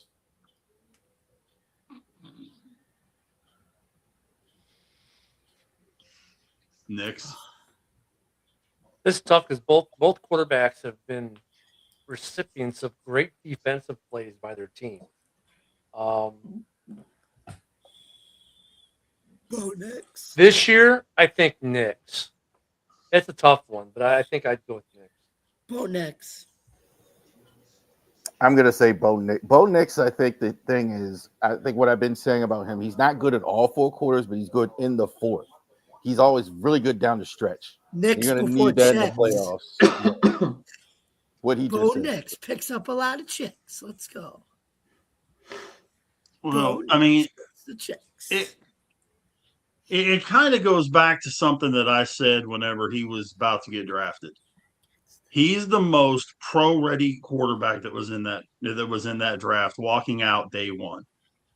I stand by that, and he's proven that. And I think that the way that he's blossomed this year, the way that Peyton is working with him, and the way that he's handled that offense, no matter who they've played. Yeah, I mean, I think his character and his ability to handle himself is tremendously huge. But I got one for you guys. Whoops. Sorry, guys. Okay, I got one for you guys. With this new way they got this thing laid out, I got to figure out how to add this thing. But anyway. What you got? Here we go. I got it. Image file. Here we go. Okay. So, as we sit right this second, the 2026 Pro Football Hall of Fame finalists have been announced. Now, we all know two of them are obvious. Drew Brees and Larry Fitzgerald. Am I safe in saying this with all of us? Yeah. Any objections to those two guys? No. None here. Okay. Now, in their infinite wisdom / stupidity, they have to put 5 guys in every year, whether they deserve it or not. So, out of the other 13, can we get a yay, nay on Willie Anderson? Just go around the room. Dylan? No. Hall of very good. Hall of very Does good. anybody say yes to Willie Anderson? No. I didn't think so. Does anybody say yes to Jari Evans? No. I didn't think so either. This is one that's a little controversial. I know it's a no from me, but Frank Gore. Yes. Yes. No. I say no. Any special reason why yes, guys? what was it, Jamie and Ken that said yes? You I mean, say early- longevity doesn't get you into the Hall of Fame, but it's a position where people don't last that long, and he did as a running back. To play 20 years as a running back is nobody. Emmett couldn't even do that. And it's not just that, but early on in his career, he was pretty darn dominant. He was. So, and he was still productive at the end. Yeah, he wasn't dominant the last decade, but he was still highly productive enough to keep making NFL rosters and be a positive impact. So, I think he might be the last guy to get into this class, but I think he might get it. Okay, but because he made rosters doesn't mean he deserves to get into the Hall of Fame. No, he made rosters and made impact. Because if you look at his career, and this has been one of the things that I've talked about forever in 3 days, he made 5 Pro Bowls. And I realize Pro Bowls are like getting a bag of Skittles. It's not worth that much. But 5 times in his career, he made the Pro Bowl. That's it.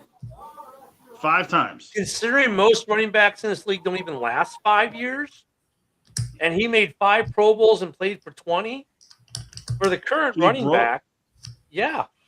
Exactly. He broke 1,500 yards once.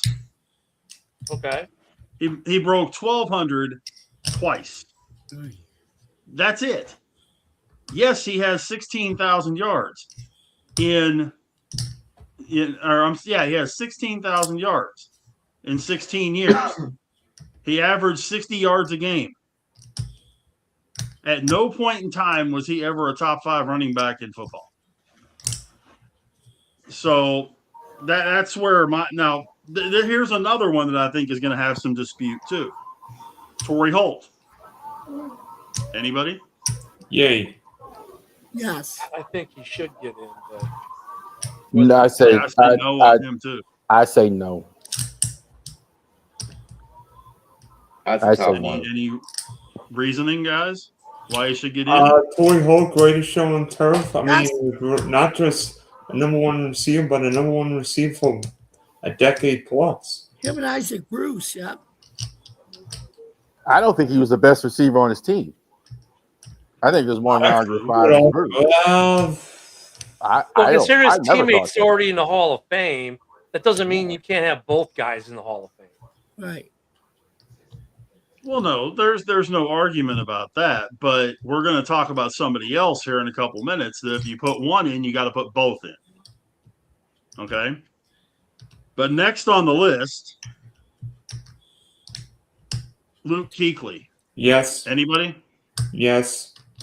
Kuechly's Yes. tough because he cut his career. He's like an Andrew Luck, right? He cuts his career short. 8 years in the league, massive impact. But I mean, it's hard because he cut his career so short. I don't know. He might get in. I wouldn't be surprised if he gets in eventually, but I don't know if it's a first ballot. Well, here's something I can tell you. Okay. He had 8 years in the league. He was first team All-Pro 6 out of those 8 years. The 2 that he wasn't, he was second team All-Pro. Was Defensive Rookie of the Year and Defensive Player of the Year, and came in 3rd again as a Defensive Player of the Year. So resume, short career or not, that's called a dominant player for a 8-year period. So Patrick Willis 2.0. I think everybody's right on the yes end of things, whether it's this year or not. Right. I vote yes on him. Plus, also, the Panthers were as good as they've ever been the whole time. I've noticed that with him, the team got worse when he left, and still really never. Yeah, that was the thing. I'm sorry. Go ahead. I'm going to skip the guy in the middle because I know that's going to have the most controversy attached to it. But Lies. Rav, fire away. Rav. Terrell Suggs. It's hard for me to say. I don't think he'll get in, but of course I vote yes on Terrell Suggs. I think he was the best past 15 years as a pass rusher, rookie of the year, 10 plus sacks several times. Defensive Player of the Year, the best pass rusher on the best defensive team for a long time. So I say yes. I don't think he gets in though. Everybody else? Yes. No, you can't get him in without Briggs. I think him and Briggs are the same. You don't get one without and- the other. Briggs and T Sizzle, they're both the 1B to their 1As who both went in the Hall of Fame together in the class of 18. I think really those two they go in together because without Urlacher, without Lewis, those two may not have the career. And look at Briggs, 7 straight Pro Bowlers, 100 greatest Bears of all time. He deserves it just as much as Suggs do. I think they're both the same guy though. Like if one gets in, the other gets in. They should both go in together. Well, and now remember, guys, we're only putting 3 more for this year. We're focusing on this year. Adam Vinatieri, yay, Yes. nay Right off the Yeah. bat, he's the first ballot. for this year. Okay. Without the question. Anybody else? When a guy is the best player at his position all time, he gets in. Vinatieri is the greatest kicker of all time. Well, I mean, yeah, but Devin Hester was, but he had to wait a year. So, look, I say he should get in, right? But unless the Hall changes its view on special teams, he may have to actually wait a year. But he should be a first ballot. Hester should have got in my opinion. Greatest punt return of all time. Yeah. Now, we talked about Torrey Holt before. Reggie Wayne.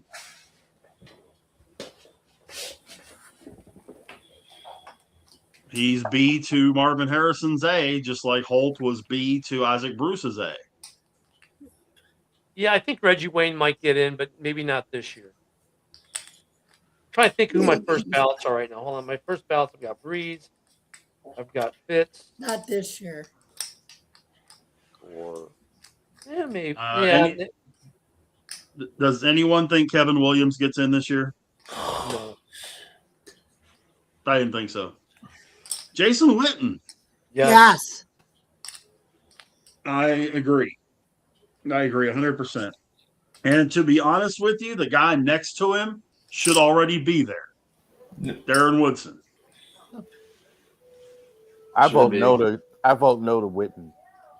Woodson, I hear you. Woodson, I think it's about time he gets in. No to Witten. Why no to Witten? Just out of curiosity. Never really won. Cowboys never really won. I think that kind of matters more to me on offense, like for a guy that never really. When was he the best tight end in the NFL? At what point was he the best? Oh, what time did he? When did he lead the? When was he the best? The minute he got drafted, he was one of the best. The best. The guy had he for a period where Dallas had no receivers to speak of. He was their offense. I mean, do you not remember the helmet getting knocked off his head? He chugged 45 yards or so down the field to score a touchdown helmetless because he got hit so hard and just brushed it off. And it's hit so hard it knocked his helmet off. And this dude's running down the field without a helmet. Between 2007 and 2012, 5 Pro Bowls, 2 first-team All-Pros, and 2 second-team All-Pros. Had over 120 catches every season during that run. So, yeah, best, one of the best, if not the best tight end in football for that 6-year period. Yeah. Yes. Yeah. And as much as I can't, you guys all know I can't stand the Cowboys. But Jason Witten's one of them guys. I've got a question, Ben. I've got a question. Yeah. What about Eli? We haven't gotten to Eli yet on purpose. Well, I skipped Eli. I said we're going to do him last. Okay. And the thing about Witten, and then I hate Witten just as much, but I hate the Cowboys. But I'll tell you what, when I won a Cowboys Blaze helmet, the only reason I didn't get rid of it is because Jason Witten signed it. That's what I'm saying. I respect Witten that much that I proudly have a Witten helmet. Oh, I was had to charge. Witten, not just don't. Witten, he. To me, you need to be Super Bowls. I need to see rings on your finger, You need to be But the he best can't player control at your that. position. How does the tight end control Super Bowls? I mean, Travis Kelce? even if he was the best tight end in NFL history. Oh wait, Rob Gronkowski can't control that. He had Tom that never even Brady. saw a Super Bowl. Okay, so you can't control the part of the team. Okay, so you're on a bad team. But when was he the best tight end in the league? For you, like all those other guys you talked about, Shannon Sharp, Gronkowski, they were the best in the league. But when was that? That's what I was saying. Between 2007 and 2012, he was a 5-time Pro Bowler, a 2-time first-team All-Pro, 2-time second-team All-Pro, caught 120 balls or more every season, and didn't during drop that on run. Mark Andrews. Yeah. That sounds best in the league to me. When was he better than Antonio Gates? What day was this going on? How about the 2 years he was first-team All-Pro? Why was Mark Andrews better than Jason Witten? Why are you bringing up Mark Andrews? What does he have to do with anything? You're a Ravens guy? Jamie's like, Mark Andrews shouldn't get in because he dropped that ball in the end zone. Jason Witten was better than Mark Andrews. Jamie, there you go. Jason Witten is in the same conversation as Tony Gonzalez and Antonio Gates. No way. Absolutely. No. Absolutely. Not for me, he's not. Okay, so let's break down some stats. You ready? Jason Witten finished with 1,228 receptions, second all-time amongst tight ends, behind only Tony Gonzalez, who had 1,325. He had over 13,000 receiving yards, second amongst tight ends, 74 touchdowns, fifth. He earned 11 Pro Bowls, second most for a tight end, 4 All-Pro selections. Known for exceptional durability and reliability, he held records like most games played at tight end, 271. Not to mention he was a blocker. All-time rankings, he's number 4 behind Gonzalez, Gronk, and Kelce. Gates is actually ranked 5th behind him. That's according to Gronk. And here's one for you guys. And I don't know if you knew this, if you saw this one or not, but played in 239 consecutive games. Started 239 consecutive games. He is the Frank Gore argument. He is the guy. No. If you're just building the stats and longevity, he's had 4. I just looked it up. 4 times in these 1,000 years he played, he had 1,000 yards. Most years he was right around 7, 8. I don't see it with you guys. Don't see it. He had 980 one year. He had 952 another year. Out. Right. Jason Witten, he was. I The tight ends back then weren't as athletic as the Travis Kelce's and the Gronks were. It was a different breed of tight end when Witten played. Well, Witten is a surefire first ballot guy. Right. Here's another one for you guys. Okay, and we're tight ends now are Frank like Gore. number 1 wide receivers. Well, but you're talking Frank Gore, okay? Frank Gore one time was a second team All-Pro in 06. Never a first team All-Pro. Was only selected to 5 Pro Bowls in his career, which means he wasn't even considered one of the top 3 in his conference, which means he wasn't one of the top 6 in the league. I said except no for 5 times. I said no. You know, so but here's the next to the last one though, and this is another one we go to Rav first. Marshall Yanda.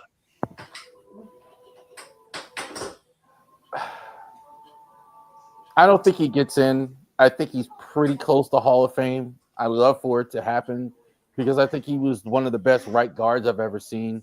It's going to be very hard for a right guard to get in. I just think that position, unless he was the greatest player at his position, and he was, and he wasn't. I would love to see it though. Being a John Hanna or Larry Allen or something like that. Yeah, it's really, really hard to get in. I don't think he was that. And anybody else got Marshall Yanda going in? No. Okay, now we get to the controversial portion of our show, I think. Eli Manning. Yes. 2 Super Bowl victories, a career record of 149 and 149 in the regular season, only made 5 playoff appearances in his career. Was a Pro Bowler on 4 occasions. Was an All-Pro once in 2011, and was never a All-Pro outside of that, even first or second team All-Pro outside of that, and never threw more than 35 touchdowns in a season. Yes, I think he's in the Hall of Fame, and I also think he's in the Hall of stealing Danny DeVito's Jersey Mike's gang. We kind of see Lies. Eli Manning beat the GOAT in 2 Super Bowls. Enough said. Right. There were 52 other guys on that team that beat the GOAT too. Well, then who made the 2 biggest throws of those games? Oh wait, it was the guy wearing number 10 with a giant. Eli Manning belong in the Hall of Fame. Yeah, but who made the catches? They were both. The one was a horrible pass that David Tyree made a hell of a catch on. And the other one, Plexico Burris, was so open, I could have caught it. I think we kind of know What about the Mario Manningham one, too? Yeah, I forgot about the Manningham one. You're right, Jamie. No, I don't think Eli goes in. As much as I love what they, he may go in the future for broadcasting and stuff like that. But as far as this, no. Any of you guys think otherwise? I mean, I think he goes in. I think he goes in. I wouldn't vote for him. You think? I wouldn't, but I'm pretty sure. Yeah, I'm pretty sure he does. I think he's kind of seen. If you don't put Ben Roethlisberger in, which I think he gets in, or if you don't put Phillip Rivers in, and I think he gets in, I think you're going to put Eli Manning in. So I think he gets in. I don't think he does. I wouldn't vote for him, but I think he gets in. Rivers, Manning, and Roethlisberger were all part of the same draft class. So yeah, that same era, and they all kind of viewed, I think, in the similar. You could argue he's won 2 Super Bowls. That's a big deal. But who cares? I mean, look, I hate to say who cares, but I'm going to, because Manningham makes a miraculous luck catch on top of his helmet to win one. It's Tyree. Or Tyrese, sorry. Yeah, it was Tyree. But the point is, like, he had to get some lucky throws and a little bit of magic and some fairy dust sprinkled on it to get these wins. He was a 500 career record. He's an average quarterback who won 2 Super Bowls. So, great, let's put Trent Dilfer in too. No. Dilfer maybe. You know what? Let's put Jim McMahon. He has 2 Super Bowl rings. He was better than average. Now too. He was better than average. Right. And if you want to use the comparison of Ben was 165, 81, and 81. Yeah. Massive difference. Massive difference. He does. I mean, wait, what was his overall record again, Rich? Ben? No. Eli? 149 and 149. So he's a 500 quarterback. No, thank you. The absolute only guy that gives it a leg to stand on is Joe Namath. But Eli didn't guarantee they were going to beat the Patriots. And that's the only reason why Joe Namath is in. Let's be honest. I'm going to make the opposite argument. How many guys as starting quarterbacks have won 2 Super Bowls that are not in? I understand that. Well, that's where my problem. That's where my problem comes in. Is it one of those 3,000 hits or 500 homers that if you get that, you're automatically in? If you get 2 rings, are you automatically in? Lions fans were saying all year we haven't lost back-to-back games in 3 years. Well, guess what? Now they've lost 3. He may be the first quarterback with 2 rings not to get in, because there are plenty of quarterbacks with 1 ring who aren't in. Okay, and so if you have a Super Bowl, you get in. Well, really? Ask Brad Johnson how his bust looks. Oh wait, he doesn't have one. Eli may not get in because you've got 2 wins on a team sport. That took some pretty miraculous plays that were miraculous probably because you didn't make a good throw. At least you put it in the air. I'll give you some credit there. We know where Ken sits. But the catches were great catches, but they weren't they were great catches partially because they weren't good throws. But I will give him credit for putting the ball in the area and giving his receiver a chance to make a spectacular play, which they did do in those games. I'll give him credit for, winning the Super Bowl twice. Fine.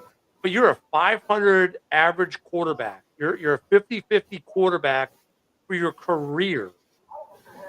I mean, I'm just saying, we just coasted Drew Brees in. There was no discussion whether Drew Brees because should Drew get in. Brees belongs in some He's rare got- air. He's he's one of got 5 one. quarterbacks in the 5,500 club. 5 all time. I agree with that, but he's got one. You got a guy with 2, and it's The really number of Super I can't Bowls think is of anyone irrelevant. else. The number of Super Bowls is irrelevant because you look at his stats and his and the amount of throwing yards. He's in a group of 5 people for throwing yards touchdown combos. Was it 550 or 550,000 or whatever it is? I mean, there's 5 guys who've ever done the NFL. He's one of them. Yes, he only has 1 ring, but just because you have 2 rings doesn't mean you're a good quarterback. I mean, to me, that's not irrelevant winning. I mean, the only reason he's in the conversation is because he's got the 2 rings. Right. That's the only reason he's in the conversation. I agree with that. I agree. Winning Super Bowls when it comes to the Hall of Fame should be kind of the icing on the cake. You were just talking about Drew Brees, okay? And when you look at the fact that he was Offensive Player of the Year twice, runner-up to Offensive Player of the Year 3 other times, came in second in the MVP balloting 4 times, was first team All-Pro once, second team All-Pro 4 times. That's a Hall of Fame career. Not to mention the 80,000 yards and the 172, 114, and 0 record. That kind of stuff. 570 touchdowns. What? Okay. It's a Hall of Fame career. There's no question about Brees. Again, I'm not questioning Brees. I'm just saying, Brees, why did the Chargers even draft Rivers in the first place? They were unhappy with Brees in the start of his career. So was Miami. That's what I'm he saying. got that. That's my point. Like because of his shoulder. I'm just saying, like it's not always linear. I'm saying a guy with this much winning at the highest level matters. It matters as far as the Hall of Fame. It has to. You can't if you either you win or I don't think Darren Woodson gets in without the Cowboys. I mean, if he had played in Arizona, do we feel the same way about Darren Woodson? No, we don't. It matters. Well, look, I think Aikman, the only reason he's in is because he's got 3 rings with the Cowboys. You take away, if he was with any other team, I don't think he was a Hall of Fame quarterback. I mean, but you can't, and unfortunately, I think that's really the only reason he's in the Hall of Fame. What, Aikman? Yeah, Aikman. I mean, but for Eli, I think Rich is right when he says it's icing on the cake. Like with Drew Brees, phenomenal career, but until he had the Super Bowl, it wasn't a sure thing. The Super Bowl is icing on the cake.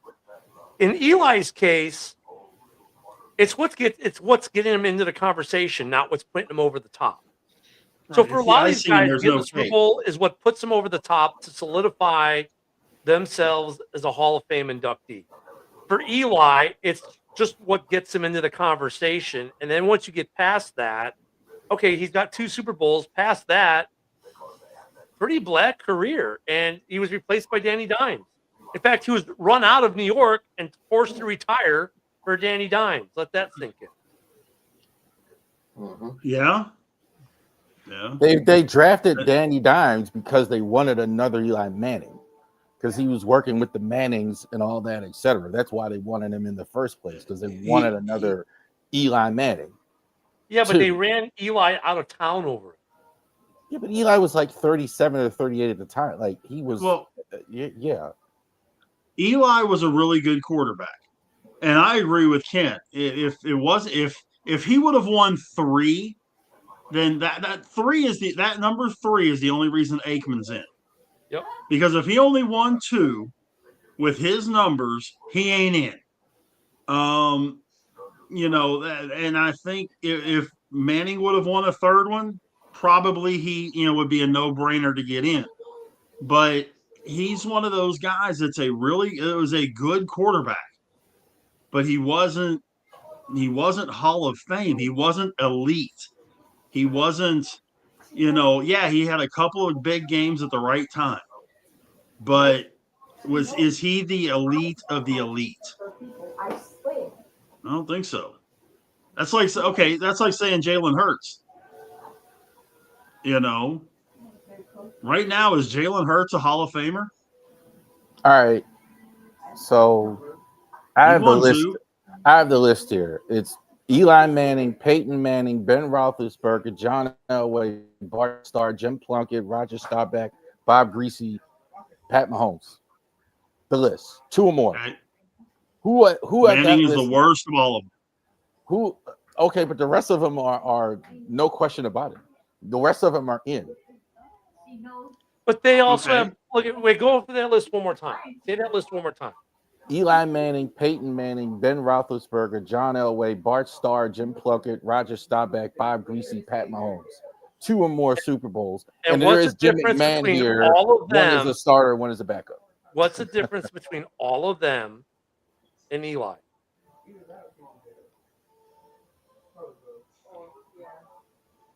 They had a winning record. And there's probably a lot more than just that, right? That's the point. For Eli, this is not the piece that puts him over the top. This is the piece that puts him in the conversation. They were all premier. All would have been Hall of Fame contenders without a Super Bowl. The fact that they got 2, like there's 1 or 2 of them that maybe with 1 may have been questionable, right? But they would have had good enough careers to get in maybe with 1, but 2, like Plunkett. I liked Plunkett a lot as a kid, but Plunkett may have been one with 1, maybe he didn't get in, but 2 solidified, right? But they all had other things that Eli didn't have. And Eli, like I said, for him, this is not what puts him over the top. This is what gets him in the conversation. Yeah. The other with more are no question Tom Brady, Joe Montana, Terry Bradshaw, and y'all already mentioned Troy Aikman. But if Bradshaw didn't have those 4 rings, he ain't in. No. Look at the guy behind your jersey right there, Blyer. Does he sniff the Hall of Fame if he's on the Raiders in the 70s? Well, maybe the Raiders not in the Hall of Fame. But it's not even a thing. If he's on the Jets, no way. Well, but the guy he blocked for sure as heck is in the Hall of Fame. Yeah, absolutely. Franco's in. I'm just saying, man. I'm just making a point. Don't make me start making the case for Matsui. Oh, please. But no, I mean seriously, and that's the thing. You've got to have the body of work. The Super Bowls and that stuff come in as icing, but you got to have the body of work. The offensive player of the year or defensive player of the year or all pros and that kind of stuff and Super Bowl champions. That's icing, Rich, on top of what you already done. If Frank Gore had a Super Bowl ring, would that change your opinion on Frank Gore getting it? No. Even if he had a ring? No. Yeah, it wouldn't change. It wouldn't change it a bit. Because for Frank Gore, he's obviously in the conversation. He's on the list. I think for some voters, if he had a ring, it may push him over the top. There are voters that are they're voting to put him in simply because he's top 5 all time in yards. Yeah. And that's the only reason, which is garbage. That's pretty because if you could, you could play for 20 years and have 20,000 yards and or 20, play for 25 years, have 20,000 yards, average 50 yards a game, and they'll put you in the Hall of Fame. That's garbage. My philosophy has always been baseball, football, basketball, hockey, don't care. If you were not an elite player, a top 5 player in the league at your position for a 5-year period or longer, you're not Hall of Fame worthy. There is no way in this world someone's going to tell me that Frank Gore was a top 5 running back at any point, period, in his career, let alone a 5-year stretch. Nobody's going to convince me of that. He was a good running back that played on some really good San Francisco teams that piled up a bunch of yards. and ended up getting what, 16,000 for his career. Congratulations to him. You're not a Hall of Fame player. I'm sorry. You're Hall of Very Good, not Hall of Fame. Fair I enough. think Gore, though, might be the best statistical player to not get in if he doesn't get in. Usually you're not in the top 5, you don't get in. Well, and I can go along with that. I mean, Art Monk was like you that look- for the longest time. Like statistically, like there should have been no argument, but he didn't get in for forever there. I gotta but get if going, you look guys. at, all right, man. How's everybody get you? Okay, here we go. You can find me, yours truly, at Bill's Chat 1, at Bill's Mafia Chat, and also at Jamie Malone, the unbiased journalist at DJ Dog Tags on X, and thefootball.com. I write about all sports. You can catch me every Tuesday night at 8 o'clock p.m., or catch me and Joe Dalio every Tuesday night, 8 o'clock p.m., where we just did another episode of the Bubble Sports Conversation Room, the last episode of 2025. And also, you can catch me here every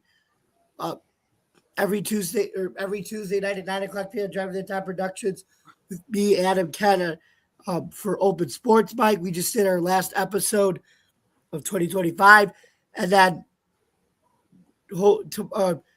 at every Wednesday you can catch me, Ken, and Kitty Ken, the Bears fan, and No, Kitty Ken, the Packers fan.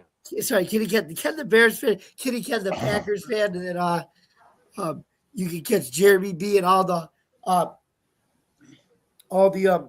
Huddle Sports Network boys on NFL Roundtable Talks, and then starting every Thursday in March 27th, 2026, me, Adam, Jeremy B, and Marcus will be doing season 3 of the UFL. And then, so thank you guys very much for listening tonight. And don't forget to subscribe to our YouTube channel.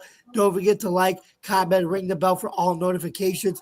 And for more content at Driving to the Top Productions, please visit our YouTube page, Twitch stream, Facebook stream, actually, wherever you get your podcast.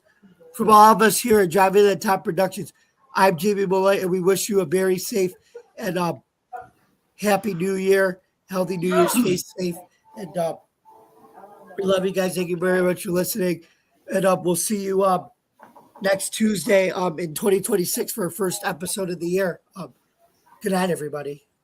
All right, Jim. Jim. Happy New Year. Good night, Jeremy. Happy New Year. Hey guys, when I look at the career NFL rushing list, okay, and we'll just use this as the example. In the top 20, okay, number 20 is John Riggins at 11,352 yards. At this exact minute, there are 4 guys on this list that are not in the Hall of Fame. Okay, Steven Jackson, Fred Taylor, Adrian Peterson. I'm sorry, 5. Steven Jackson, Fred Taylor, Derrick Henry, Adrian Peterson, Frank Gore. Derrick Henry will be a first ballot when he gets done. I think we're all pretty safe in saying that. Steven Jackson and Fred Taylor, no way. They're not even going to sniff the Hall of Fame.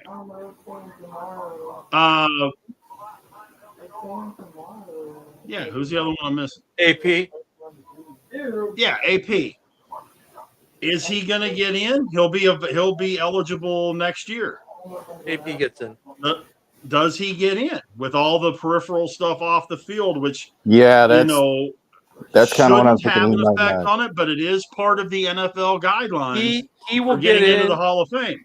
He may not get in first ballot because of the switch incident, but he'll get in within the first 2 years. Kind of like T.O. I think he should. Yeah, I think he should. But I look at Frank Gore in that same realm as Fred Taylor and Steven Jackson. And he again, just played longer than those 2 guys. They were good. They weren't that great. Fred Taylor and Steven Jackson, what's the other thing they have in common? Lots of kids. Lots of kids, and they didn't win. I mean, they won, but they didn't play. I'm telling you guys, that matters in every the guys you But they think were should be in. never. Go But ahead, they were Tom. never the best in the league. Steven Jackson was the best in the league for 2 years. And then he crapped the bed after that. He went berserk for 2 years and had some tremendous numbers. Fred Taylor never did. He was really Frank good, Gore but also he was never elite. Frank Gore also had some big time memorable runs that those other two didn't have. Like he was that guy that, especially early with San Francisco, like he was San Francisco's offense for years. I mean, they weren't a good football team, but at least they had Frank Gore. And Gore would wreck games. And yeah, I get it. He didn't have the big numbers and stuff, but he was still a game wrecker. He kind of got wasted in his prime in San Francisco. If he had been on a better football team, he might have a couple rings and maybe have better numbers. He was a really, really, really good running back on a shitty football team. And then he managed to do something that no other running back has ever done. Play for 20 years in this league and be productive in all 20 years. Congratulations. Jim Cott pitched for 27 years. Doesn't mean he should be in the Hall of Fame. He was an average pitcher. Frank Gore, congratulations. You're the first running back to go for 20 years. Good for you. Doesn't mean you're Hall of Fame. This is the Nolan Ryan argument. Does being good enough for a long time make you great? I look at with this class. I think though this kind of class lends itself to a guy like Gore getting in. Like if this was a stronger class, like there's only 3 guys you can say off the top of the head. Okay, they're first ballot, right? You got 3 guys. After that, it gets a little harder. And if you look at longevity, impact, those kinds of things, I mean, Torrey Holt, should he get in? Well, yeah, greatest show on turf. He's part of that 1-2 punch. Yeah, great. But he kind of falls in the Frank Gore category, you know, in a certain way. You know, because minus the Super Bowl greatest show on turf, what does he have? Decent numbers. You know, I mean, you know, when you look at T Sizzle, what does he have without Ray Lewis? Probably a decent career. You know, it's the same thing you can make with look at his counterpart didn't get in last year's and fell off the ballot this year. That should kind of tell you where T Sizzle will probably end up. I mean, Briggs and T Sizzle to me are the same. So he's not going to be a first ballot guy. You know, the guy he played with was for both guys. The guy they played with was. So you look at the rest of this list. You know what? This is a year that Eli might scrape in with the 2 just because he has 2 Super Bowl wins, and Frank Gore scrapes in because he has 20 years. Because there's no one else on this list outside those top 3 where you go, yeah, yep, no doubt, yep. I think there's 4. I don't think I just. I think there's 4. There's no doubters though. Who's your 4th no doubter? Witten. Witten. All right, who you? Vinatieri. Oh, Vinatieri. Yeah.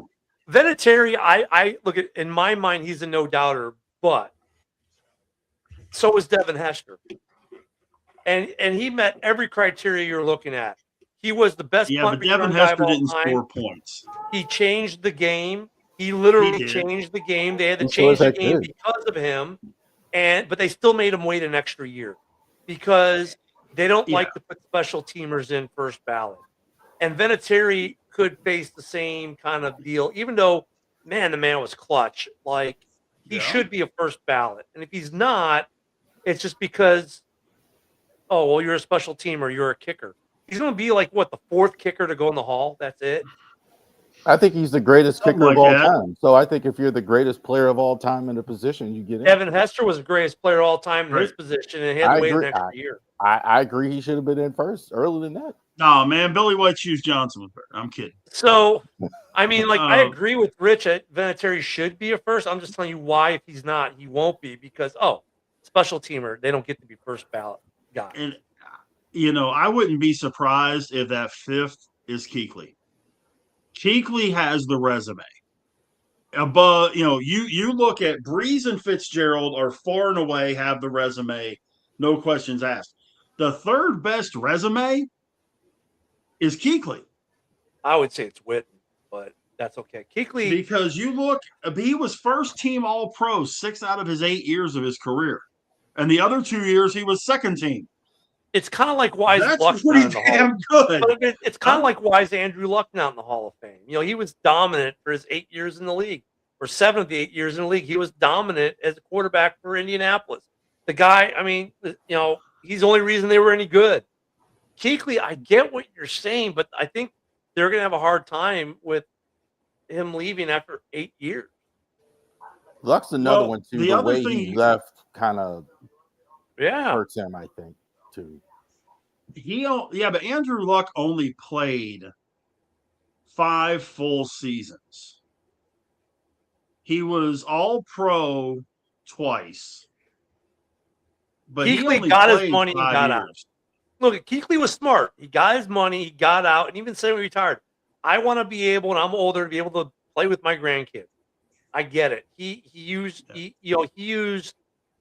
this over this for his career, right? He said, Sure, okay, look, sure. the punishment, like Urlacher the last year when the Bears offered him 2, he said, I'm not going to put my body through this for less than 3. I got the argument he made that year because you get to that point, it's like, okay, now I'm putting my latter years with my grandkids at risk to keep playing. And Kuechly made generational money when he played, right? His family will never have to make another dime. His interest alone pays for his lifestyle, probably. All right, But I got to But- get out of here. So real quick here, I do too. Ravery Sports Podcast this week. We were talking about Hall of Fame. We were talking about the Baltimore Orioles Hall of Fame. Who gets in? Who is the greatest Orioles of all time? Also, to obviously the massive winner take all. We're going to be talking about that this week. And Ravery Sports blog spot. So we're writing a blog every day. Ravery Sports blog spot. So definitely check that out as well. Publishing 5 days a week. It's available every morning at 6 a.m. Ravery Sports blog spot. Tomorrow we're going to be talking about on the blog today we talked about the massive game this weekend, Ravens and Steelers. Tomorrow we're talking about who's the Ravens MVP. I think it's Zay Flowers. So we're talking about that. All right. Thank you guys. Happy New Year's, Rev. Happy New Year, Rev. Happy New Year. Yeah, I mean, it's going to be an interesting vote, though. Like, I Kuechly, like, he's another one because of this draft class. I think there are 2 or 3 guys because of this draft class could get in. Kuechly, Gore, and Eli. I hope not. It's just going to reinforce the fact that, the fact that they require 5 guys to go in is bad enough. I But think then they when should there's be able not to put enough, more than 5 in. You know what I mean? Like, there's but some they should years also be able to put 1 in. Yeah. I think there are some years you could justify 5 guys going in the Hall of Fame. Or more than 5 Right. guys going in. Just like in baseball, you could have as many as 10 guys that could go in. Or 1. If you only have 1, or if you have 0, then you have 0. Didn't we just have a 0 year not long ago? A few years ago, yeah, right before Rivera went in. But that's part of the deal with this, is that it's forcing guys that don't necessarily deserve to be in there to be in there. I mean, let's be perfectly honest. If you look at that Hall of Fame list, there's a bunch of guys in there that you sit there and go, why are they here? Well, not only do they put 5 in every year from the main list.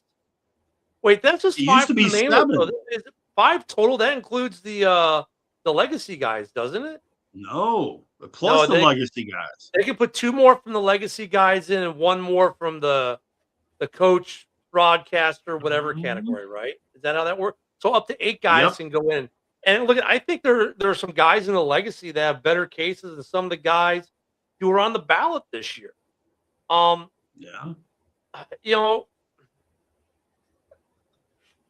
look, thank God Phillip Rivers came out of retirement, or he'd be on that list this year.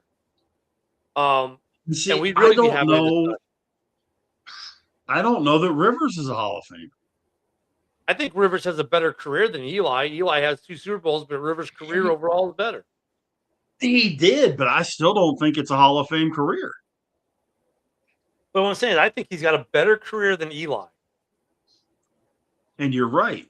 But I don't think either one of them. I don't think either one of them's a Hall of Famer, though. So I think the mean, only one out of that Hall of Fame class that gets in is Ben. So I mean, it just seems like this year it comes down. If Vinatieri breaks the norm and gets a first ballot, it comes down to: do you let Gore in, or No, do you let Kuechly in? Kuechly. I think you're going to find a big split on that one overall. Look at, I know you're like, well, 20 years, congratulations, here's a cookie. But dude, the NFL average for a Here's your running back watch. 4 years. This dude did 20 and he was productive every year. Okay, but our definition of productive is completely different. Well, no, Averaging 50 yards a game is not productive, Ken. Come on. What was his average per carry? Let me look. Hold on. Let me pull it back up. It's an interesting debate, guys. It is. And have you talked about this on your show at all? No.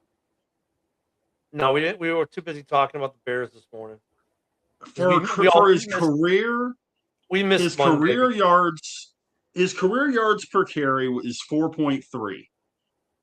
But from 2015 through 2020, so his last 6 years, he only had more than 4 yards a carry one season. 3.5, 3.6, 3.7, 3.9, 3.7. So he was durable and he was consistent. I mean, he's okay. That doesn't make you elite, and that's what the Hall of Fame is supposed to be: is the elite, the best of the best. Consistency, great. Steadiness, fantastic. I'll give you that. He's done something no one else could ever do, has ever done, may ever do. Okay, that's elite in its own right. No, it's not. Not that particular thing. It's not. If he would have broken Eric Dickerson's record, that's one thing. But playing for 20 years, no. I mean, no. He's not a kicker. He's exactly. He's not a kicker. He's in a position group where no one gets past 10, 12 years. He blew way past that, and he was consistent. Like he was. Well, he was consistently okay. He was better than okay. He's better than league average. Huh? League average is 4 yards a carry. His last 6 years, he was under 4. League average is 4 yards a carry.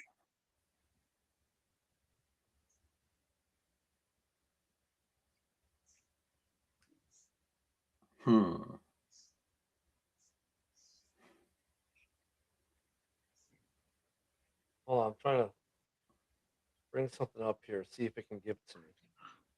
Comparing Frank Gore's career average versus the rest of the NFL for the same average. So he was 4.3 from 2005 to 2020. During the same period, the NFL league average was roughly 4. Okay. But again, so look he's at above average his entire career-wise, right? Right. I mean, it's. But look at 2015 through 2020. Yeah, at the end of the career. I get what you're saying. 3.7, 3.9, 3.7, 4.6 in 2018, and then 3.6, 3.5. Yeah, because at the end of his career, he was more of a short, a 3rd-and-1 guy, a goal line guy. I got that. I fully get that, and I understand. He was a little bit above average. Again, I won't be mad not make him a Hall of Famer. But this way, I won't be mad if he gets in, but I also won't be mad if he doesn't get it. I think with this draft, with this class this year, it's right. Especially Vinatieri. They say, well, we're not letting a special teamer in first go. I think him and Kuechly both get in at that point. Like I said, I'm not mad either way. I feel I would put Gore in before I put Eli. That's just me.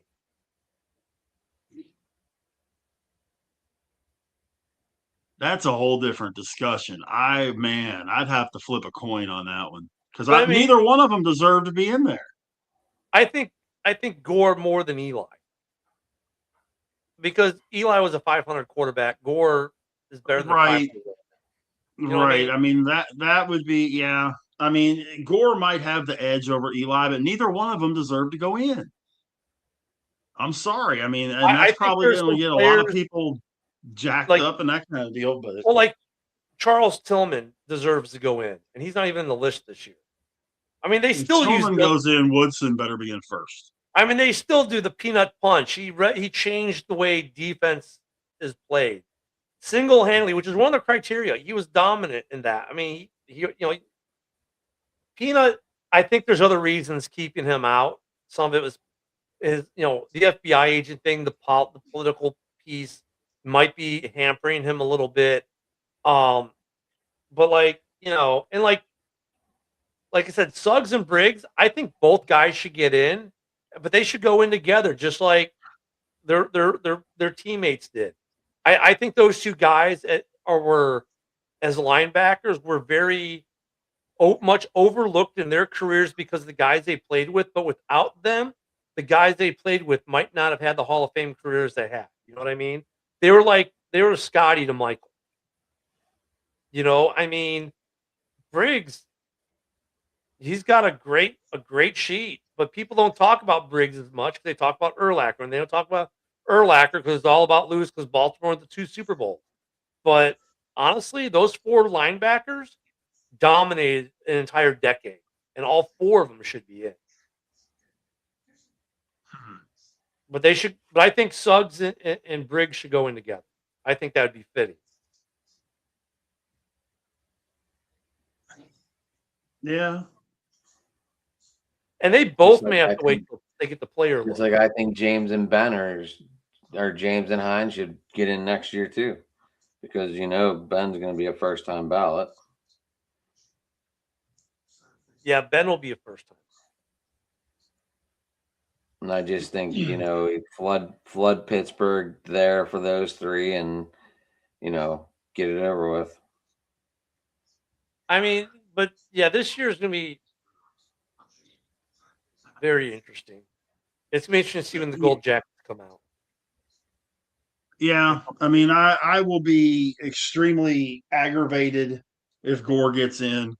I'll be extremely aggravated if Eli gets in, simply because it just keeps reinforcing it's not the Hall of Fame. It's the Hall of Very Good, because you're putting guys in there that have no reason to be in there. They're not. The Hall of Fame is supposed to be the greatest of all time. And you're not going to convince me that Eli or Frank Gore are the greatest of all time. You're just not. But we're also getting to that point now where that were in a running back by committee, which it really wasn't like that back. For Gore.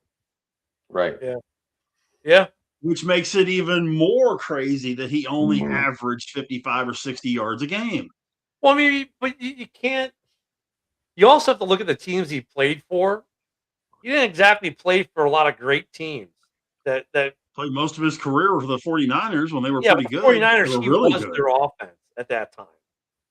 Like, without Yeah. Gore, they didn't have anything. Well, it's just that thing. And we see it every year. We've had guys going in that they're very good, but they're not the elite players in the game. And it drives me freaking crazy. Like Luke Kuechly, I wish he would have played maybe even if he had just played 2 more years, he'd be an easy one. But for him leaving after 8 years makes it harder. I think look, if it comes down between Kuechly and Gore, I think Kuechly might have better odds because of the accolades. But I think at some point Gore gets in. It may not be this year, but I think at some point there's a better case for Gore get in because of longevity, because of where he is on the all-time rushing list and where he is on some of these all-time lists. There's that reason to get in, because when little Johnny's at the Hall of Fame and sees his bust, they're not seeing yards, how many yards per carry. They're not looking at that. They're seeing, oh, third all time on the running back list. Oh, 20 years, service. I mean, I get it reads. He doesn't read as bad as maybe you think, but I think Gore has a pretty decent shot at getting in. Eli, look at because of the Manning family is the reason he's talking about, and because he has the two Right. Super Bowls against Tom Brady, it's the only reason he's. But for him, that's what gets him in the conversation. Then when you get him in the door, he's got nothing. Like he's like the guy you let into the high end party because he has a nice car, and then he shows up with a 6-pack of Natty Light. Right. I mean, I'm sitting here looking at just the inductees for the last 5 years. Okay. Sterling Sharp has no business being in the Hall of Fame. Sorry. Your brother? Yes. Sterling Sharp's got no business being in the Hall of Fame. 595 catches for 8,000 yards. Congratulations. I don't know that Mongo deserves to be in the Hall of Fame. I don't know that Mongo definitely deserves to be in the Hall of Fame. That 85 Bears defense is what got him in. That he was that. Ken Riley, the defensive back for Cleveland or for Cincinnati. How? I mean, how? I think what's interesting is we got a lot of special teamers coming up. Like you got Vinatieri now. What's Seabass next year or the year after? Seabass is eligible. I believe that's right. Janikowski, like he should. Is he going to get in? Is Robbie Gold when he becomes eligible? Does he get in? Yeah, I mean, when you look at this 2022 class, yeah. I mean, okay, let's look at this. Tony Baselli, questionable.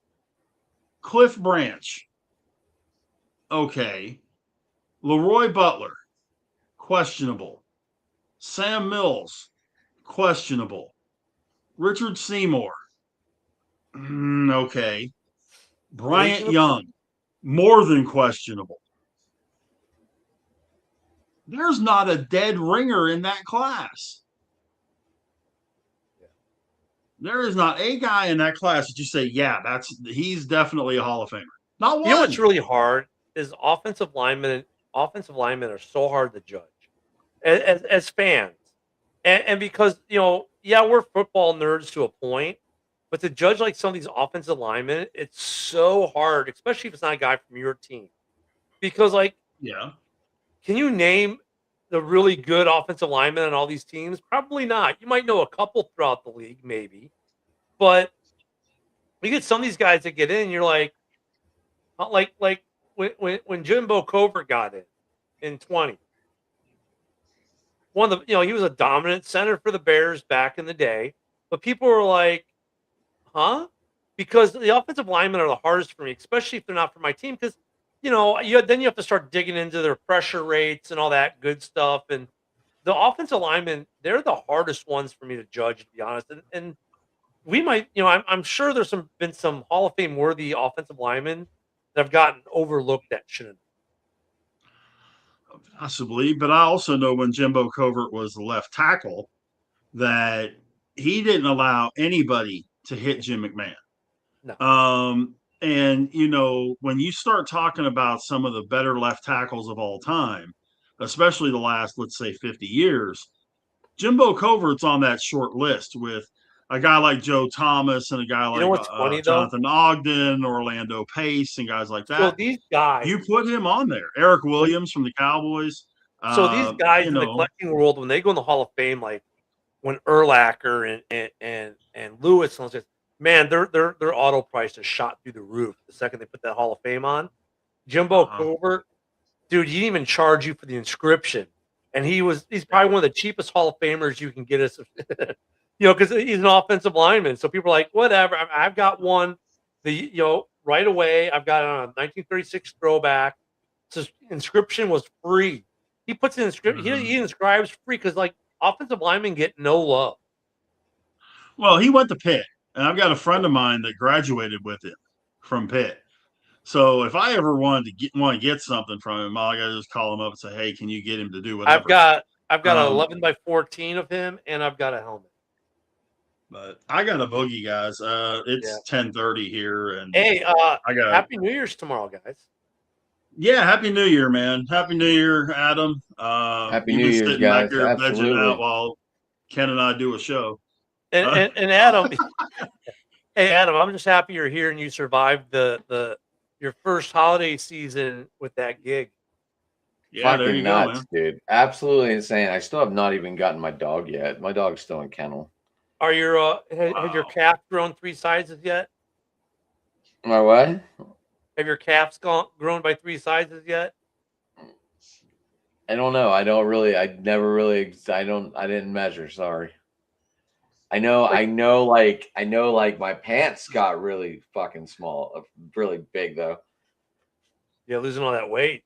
You're working out. There you go. Yeah. I've lost probably what Yeah. 29, 32, 34 pounds. I'll say this: like I've known guys in the service I've served with that were like UPS, FedEx, whatnot. Every single one of them, no body fat, looking like pro athletes because they're humping those boxes around. They're loading the truck, then doing the deliveries, then loading a truck, doing the man. It's a workout. These guys they get paid to work out basically.